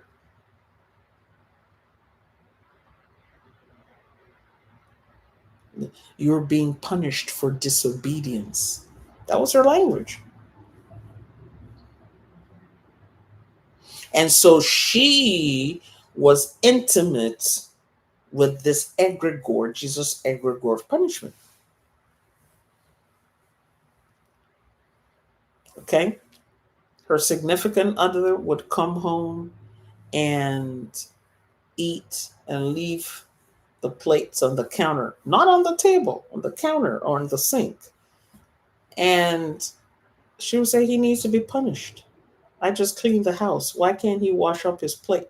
I just came home from work. You've been home all day.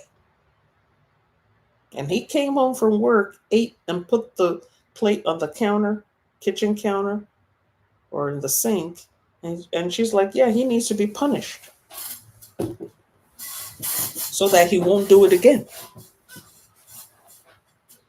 During COVID, he's tired. He'll come home and she'll say, you're supposed to take your shoes and boots off in the garage and not inside the house. And the guy's like, leave me alone. And she would find ways to punish him. Maybe not give him a meal or not give him intimacy or things of that nature. Punishment, because the purpose was to punish him and get him in compliance. And many of us came from those kind of background. I came from that background too. And there are sometimes I have to catch myself. If you talk to some of my advanced members, a lot of times I talk about punishment, penalties, because I come from that background. But what I do is I try to make it funny. I'll say, I might say to them, okay, if you don't do this thing, here's what's going to happen to you. But I might try to put a little humor in it, but I'm also trying to be serious, because if I see that they're not being serious about what they're learning or what they're supposed to be doing, I'll be like, okay, I'm going to impose some penalties on you. And if you ask my advanced students, they will tell you that. But when it becomes every little thing is punishment,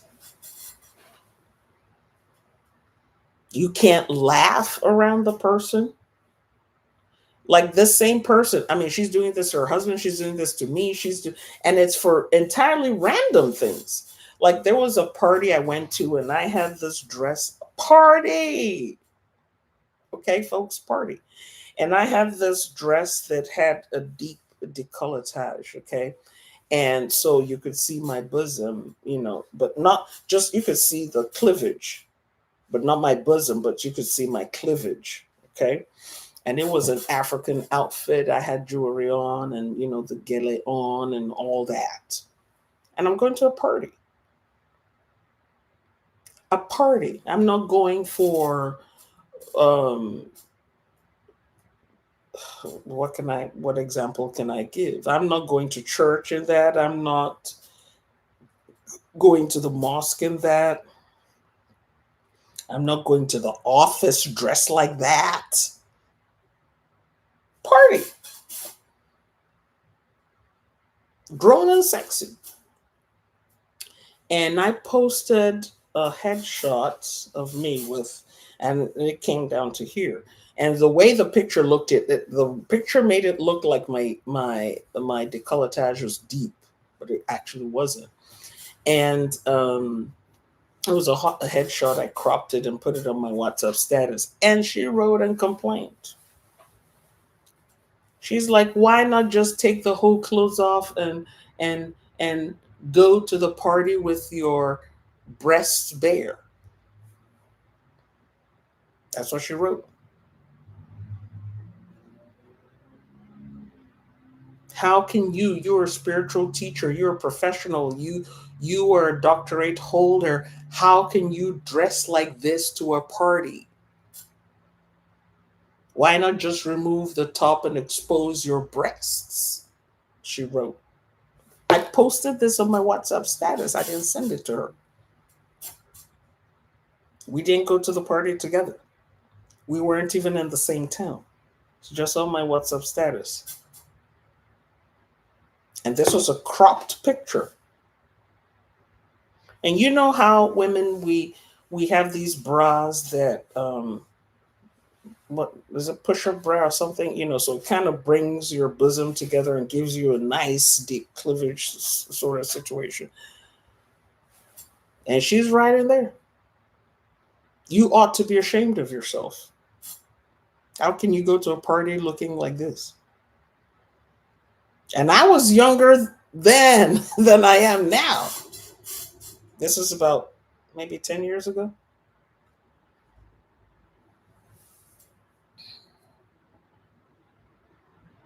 Do you think you're going to make heaven dressed like this? Party. So why am I saying this? Many of us struggle with that egregore. Especially in religion, because like the Christian religion, Okay, Sister Affy says, so how does she handle her own mistakes? Does she even hold herself accountable? No, she never does.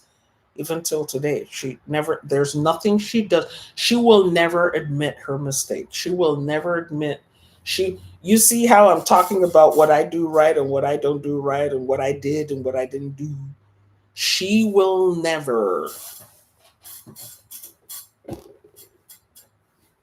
If you point out to her and you say to her, hey, don't you think that that's excessive? She would attack you. And then she'll quote the Bible and she'll tell you, I am right. I am going to make heaven. You will not. Heaven is the goal.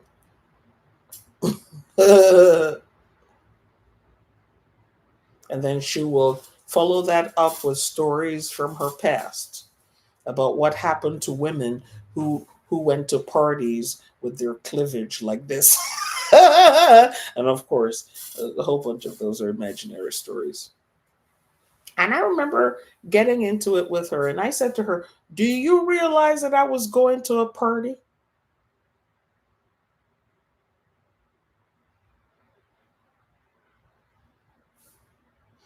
And she's like, so what? How does that portray you as a godly woman? How about if I don't want to be a godly woman? I want to be a satanic woman. Leave me alone.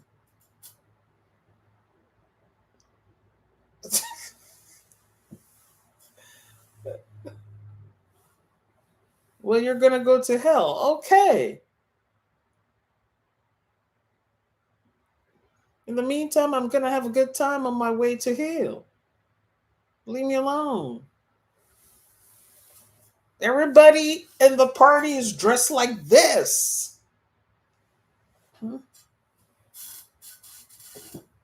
We have our jewelry, and the galley and everything and whatnot. It's a party. Some people are even wearing, how like some people wear the really nice transparent lace and then they have the fancy bra under it and the stuff like that. It's a party. That's what people wear to parties. Well, you're not going to go to heaven. That's fine. I'm not a drinker, but now I want to drink. Somebody pour me a whiskey. So the punishment egregore, many of us are entangled with it. So there's a part of me that kind of understands where she's coming from, because I've been there and I've struggled with it. Okay. And I had to get to a point where before I say something, I will get an opinion. I will call someone else and say, I'm about to say this thing to this person. Does it sound justified? So let's say, for instance, I want to reprimand someone, reprimand my children, or reprimand a family member, reprimand my spouse, reprimand whoever it is, my employee. Okay. Reprimand, yeah, whoever it is. Before I say something, I rest assured that I've already asked someone else about this thing that I'm talking to you about. And those of you who followed me for a while know that that's what I do. And there are sometimes, if I'm going to reprimand somebody, I will bring in another person to act as a witness. I will bring in someone else to act as a witness. Okay. Because getting entangled with that egregore is real. That egregore thrives. And again, I'm going to talk about it tomorrow, so we can leave it for tomorrow or day after tomorrow. The egregore of punishment. Okay. And many of us who had immigrant parents, many of us who had low income parents or middle income parents or parents that had to struggle to provide opportunities, struggle with that. And sometimes that egregore is mixed up with the shadow mother egregore, the shadow father egregore, the martyrdom egregore. And remember, I've said this before, people can have multiple egregores acting on them, on their lineage. So it's not a one deal thing.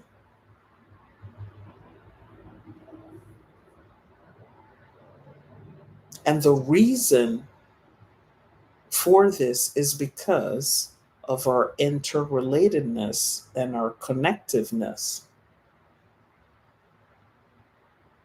You go to work, you go to school, you go to church, you go to your business, you go to the market, you go to the you're interconnected with a whole bunch of ish out there.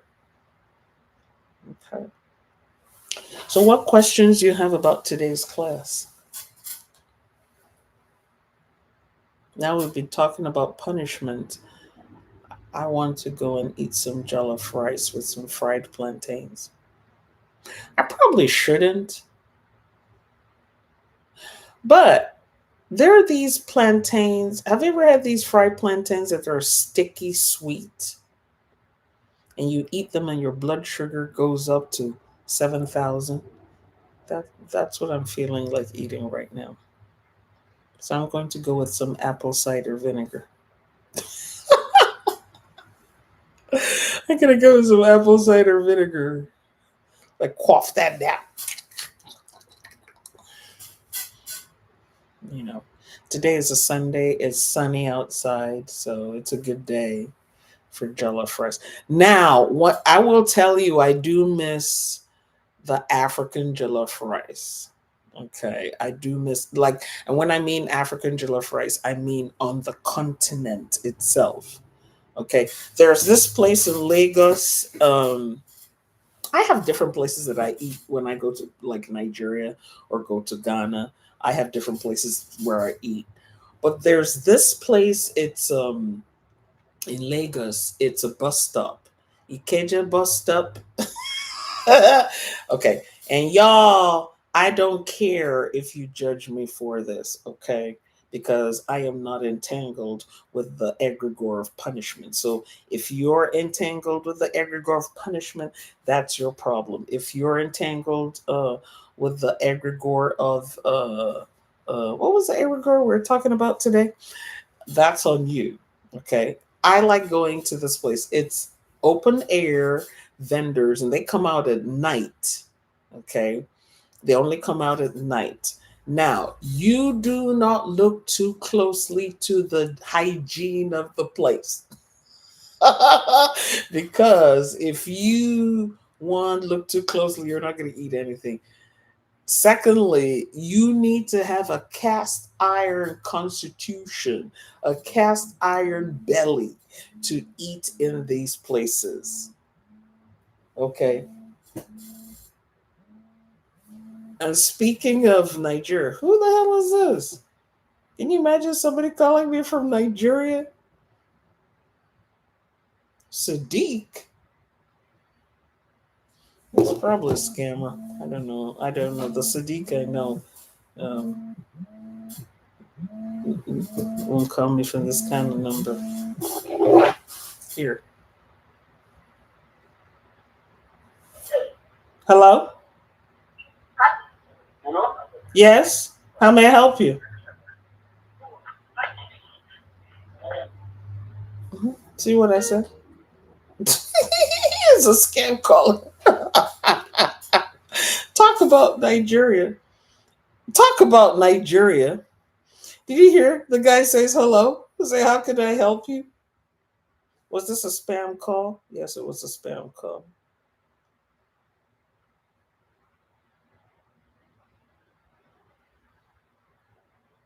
So I've marked him as a spam. All right. So anywho, so this place is under under a bridge or under, yeah, there are bridge and flyovers there.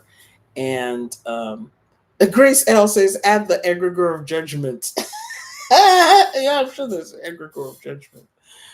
So you go to this place and it's lit up. Okay. People selling food roadside. They have all these LED lights, and they have mounds of steaming food and they're cooking it on the spot. And you can practically get different kinds of food out there. Okay. And like I said, you need to have a cast iron constitution. Okay. Don't be going there to eat if you know you have a queasy stomach. Okay. Because I'm sure they have all kinds of worms up in there: hookworms, tapeworms, pinworms, roundworms, all kinds of worms.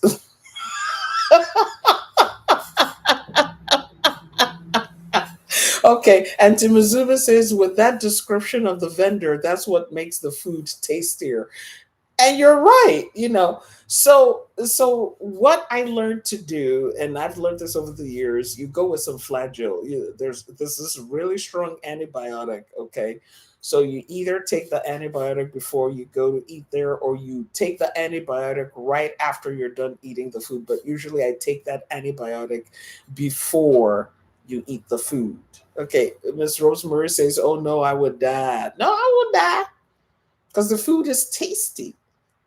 And so you go there, there's crowds of people there, and they will have these benches, backless benches there, and you can sit down right there and eat it. And you will see people from different strata of society sitting there. You will see rich people show up and not so rich people show up. You will see expensive cars, some people coming off tricycles, some people will arrive there on motorbikes. You can get a ride on a motorbike, okay, which I think is fun. Personally, I think is fun. My kids don't think I should be doing that, but I think it's fun. I like riding the motorbikes. Now, it can be a bit risky, but it is fun sitting on the motorbike, and you're like, woohoo, and going to where you're going. So you get there, and you will say how much of rice you want, and how much of plantain you want, and how much of this kind of meat or that kind of fish. They have boiled eggs. They have the red tomato stew. They've got some red pepper stew. They've got different kinds of meats up in there, different kinds of fish up in there. They've got the steamed bean pudding. They've got cooked beans. They've got all kinds of dishes, and you can mix and match and everything. And you can sit there and eat it piping hot, and you can have conversation with people out there. Hey, how are you doing? Well, how's yours? Yeah. Yeah. Do you got some spaghetti? No, I want some spaghetti in mine. And, Auntie Mazuba says, I think they cook with love. Yeah, they do. Because it's a big melting pot. And so you eat that. But I will tell you, the food is spicy. Okay. The food is really spicy. So if you have to go to the bathroom the next day, make sure you go with a lot of Vaseline on the back of your hand. Make sure you get a big dollop of Vaseline and put it on the back of your hand as you go to the bathroom. Okay.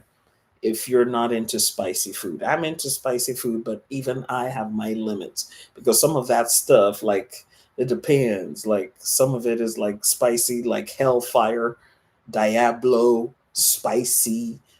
Okay. So, but it's fun. You go there once in a while. So sometimes I kind of miss that. You just go there. It's 9, 10 o'clock at night.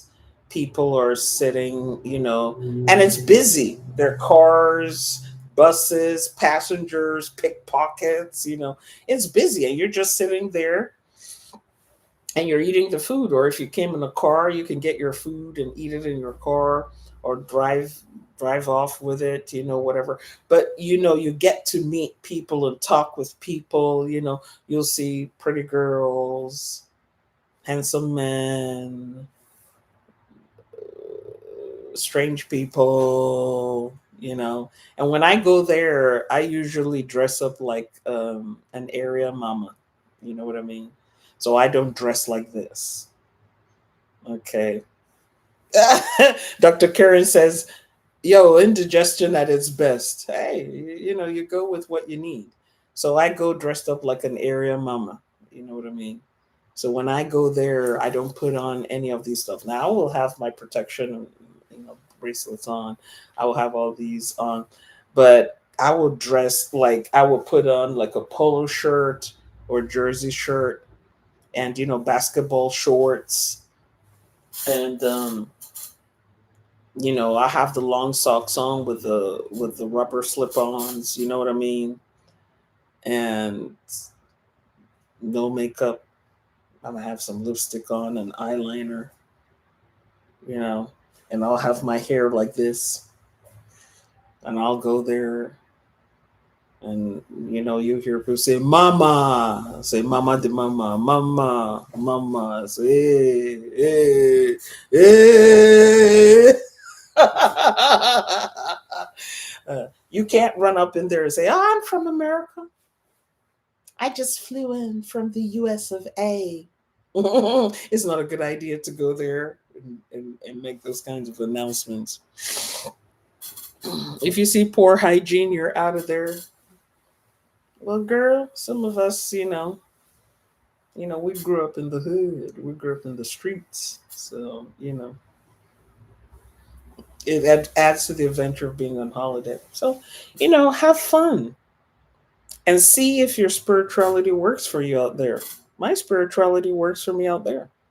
I feel protected. I never feel threatened. Like I said, I go in there and, you have the street kids, we're all like,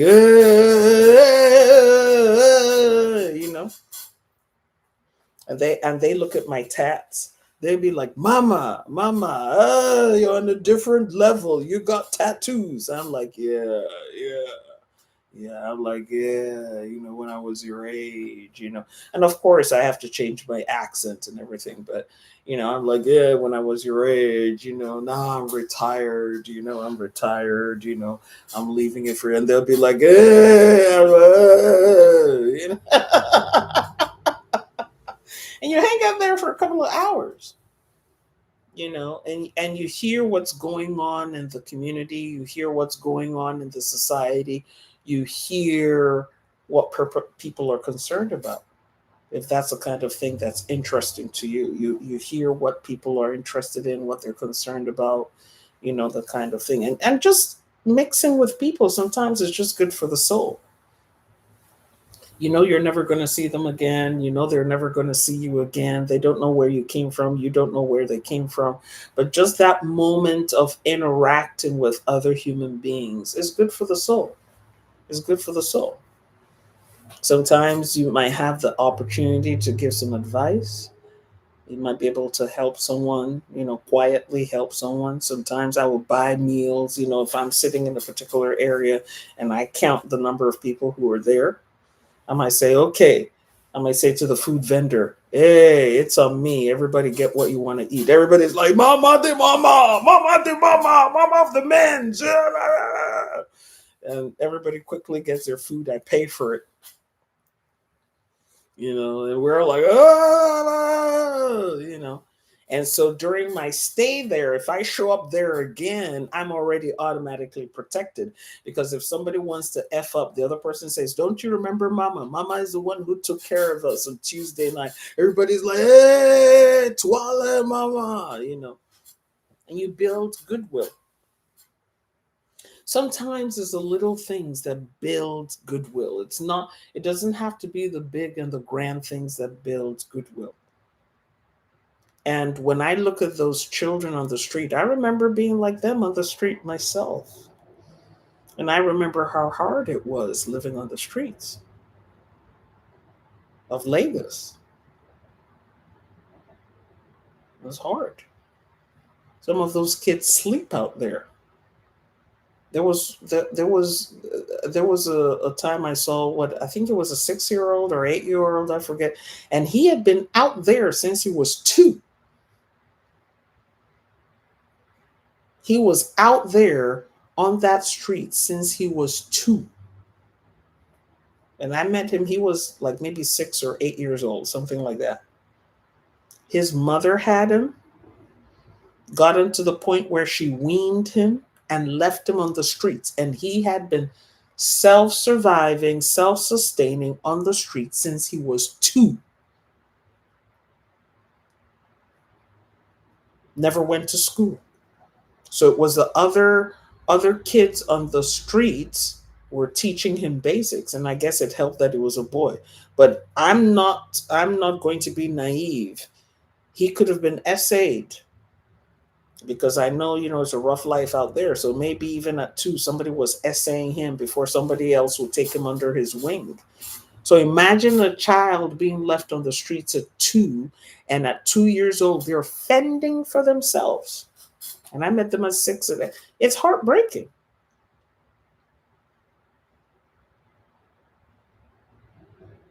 And I remember sitting with this kid, and I bought him a meal, and he's speaking in pidgin English. Never been to school, but very street smart.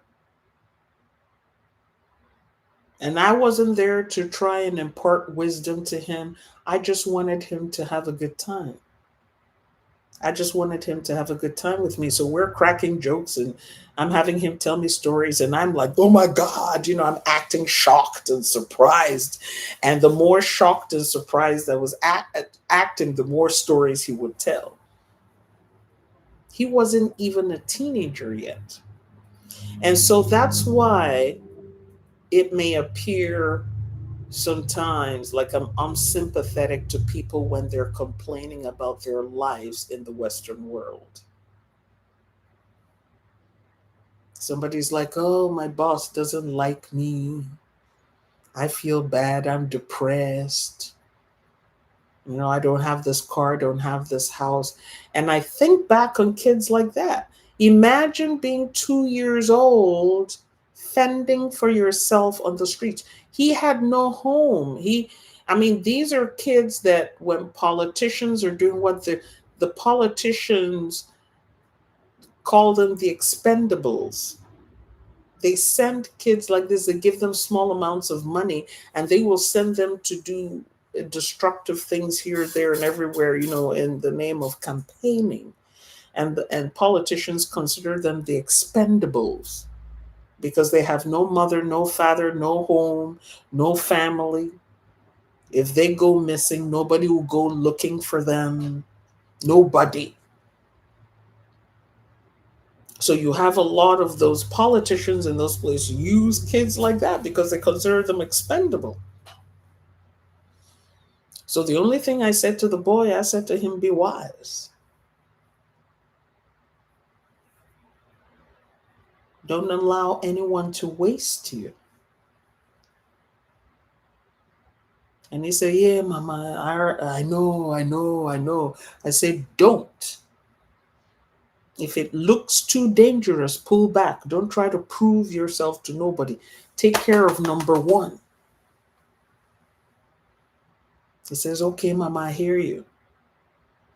And it's advice like that those kids will remember. Not the preaching to them Mark chapter, Luke verse John, and give to the church. That's not what they'll remember. What they'll remember is the person who came to them and said, gave them just a little nugget. That's what they remember. The person who came and gave them that little nugget. I said to him, don't allow yourself to be used. If it looks dangerous, if it looks like you will lose your head in it, pull out. Escape. And he said, yes, Mama. 2 years old. Sleeping wherever he could find. And sometimes, shop owners would find him curled up, sleeping under a table they left outside, and they would kick him. He would bathe when he could bathe, and if he couldn't bathe, so be it. 2. And so when you look at people like that, you realize that you really don't have problems, that your problems are money problems. Your problem is a money problem. And he's out there. Imagine living there from 2 to 6 or 2 to 8. I want to say he was closer to 8 from the way he was talking. I think he was closer to 8. Never been to the doctor. Never been to the doctor. No inoculations, no vaccines. And so he would drink these herbal mixtures.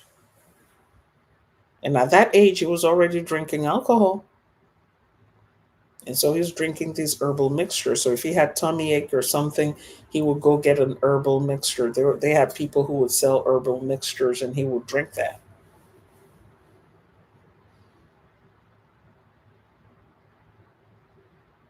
Yes, Miss Allen, we're very fortunate. And a lot of times we don't realize that. We're more, oh, my boyfriend doesn't love me, or my wife is cheating, or uh, why, this person didn't do this and that. There are bigger problems out there. There are bigger problems out there. All right, folks, let me go look for that jollof rice and the fried plantain. Thank you very much for taking time to spend this time with me. Yes, Miss Ife. So thank you for taking time to spend this afternoon with me. For some of you, it's still morning. For some of you, it's middle of the night. I am grateful that you did spend some time with me here. I know that you could be doing something else, but you chose to spend it with me. Remember again, if you need more information about my retreat that's coming up on October the 21st, send me an email, contact@tochi.us. I also have the information available on my website, drtochi.com. Go to the events page. You will see it there starting on October the 21st. I think that dealing with our internal and external blocks is very important work. It's very important work. If you're doing all these rituals and spells and all kinds of activities and whatnot, and you're not moving forward, I think it's important to start exploring what are the other things that are blocking me from getting what I want. Is it me or is it something else? Is it me or is it someone else? Is this something I know about or something I don't know about? And what can I do about that? Okay. So I already had some people register. If I haven't responded to you yet, please be patient. We had some issues with PayPal. Okay. And so that got resolved this morning. So I will be sending you information. I needed to get that PayPal situation resolved first. Okay. Because there's no way to secure your seat if that PayPal was not working. So we worked on that this morning before this class. So forgive me for delaying. Okay, so I still have a few seats open. I encourage you to sign up if you can. Okay.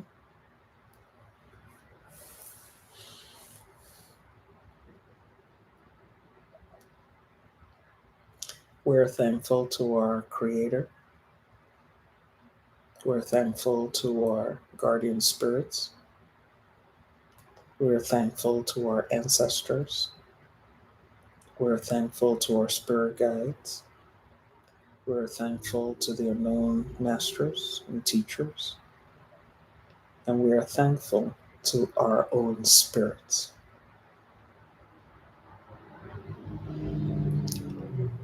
For today's forbidden fruit, for all the forbidden fruit, for all the blessings and opportunities, we are grateful.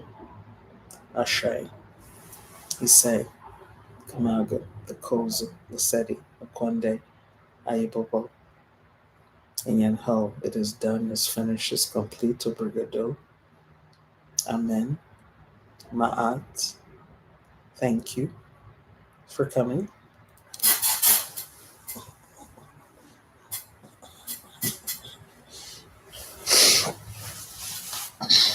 Be good to yourself. Be kind to yourself, okay? Be good to yourself. Be kind to yourself. And for those of you on TikTok, because TikTok is no longer letting us save long form videos on here. So if you need to see the replay, please go on YouTube and watch the replay. I think what I'm going to do is I'm going to put some blush on my cheek so that I will look like the way I'm looking on TikTok. Because on TikTok like puts some blush. See all this blush on my cheek and highlight. But over here on YouTube, I just managed to put on some foundation and eyeliner and come out. And it's like putting on makeup sometimes is so tiring. I swear, I get tired of it.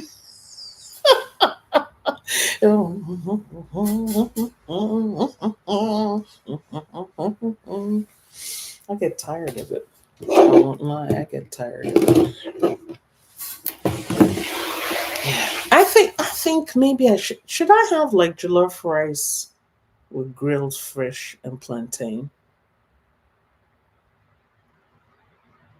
I think the Cameroonians are good at that. I think I'll go to a Cameroonian restaurant for that because I think the Cameroonians are good for that. They have a pepper sauce that goes with that. The Nigerian restaurants, the Ghanaian restaurants.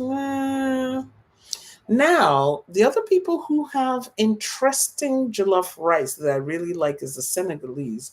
And I think there's a Senegalese, but I don't know if they have the grilled fish, but I like the way the Cameroonians grill their fish, and they will spice it up and they'll put the plant. I think I'll go to a Cameroonian restaurant. Or maybe I should go to the Senegalese restaurant. Because I think the Senegalese use short grain rice, right? No, I think I'll go to a Cameroonian restaurant. I need to go to a South African restaurant. South Africans, what would you recommend I try? I don't think I've tried South African food. Let me see.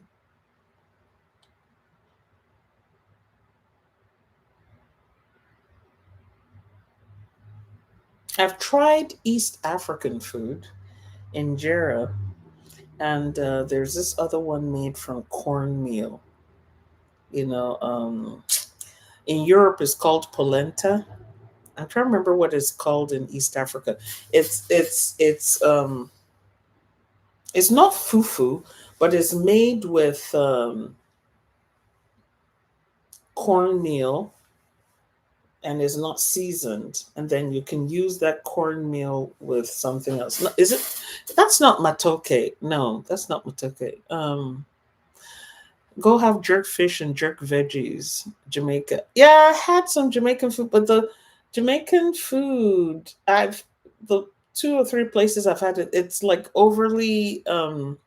They just put too much condiments in it, so the flavor of the food wasn't there. I had the oxtail.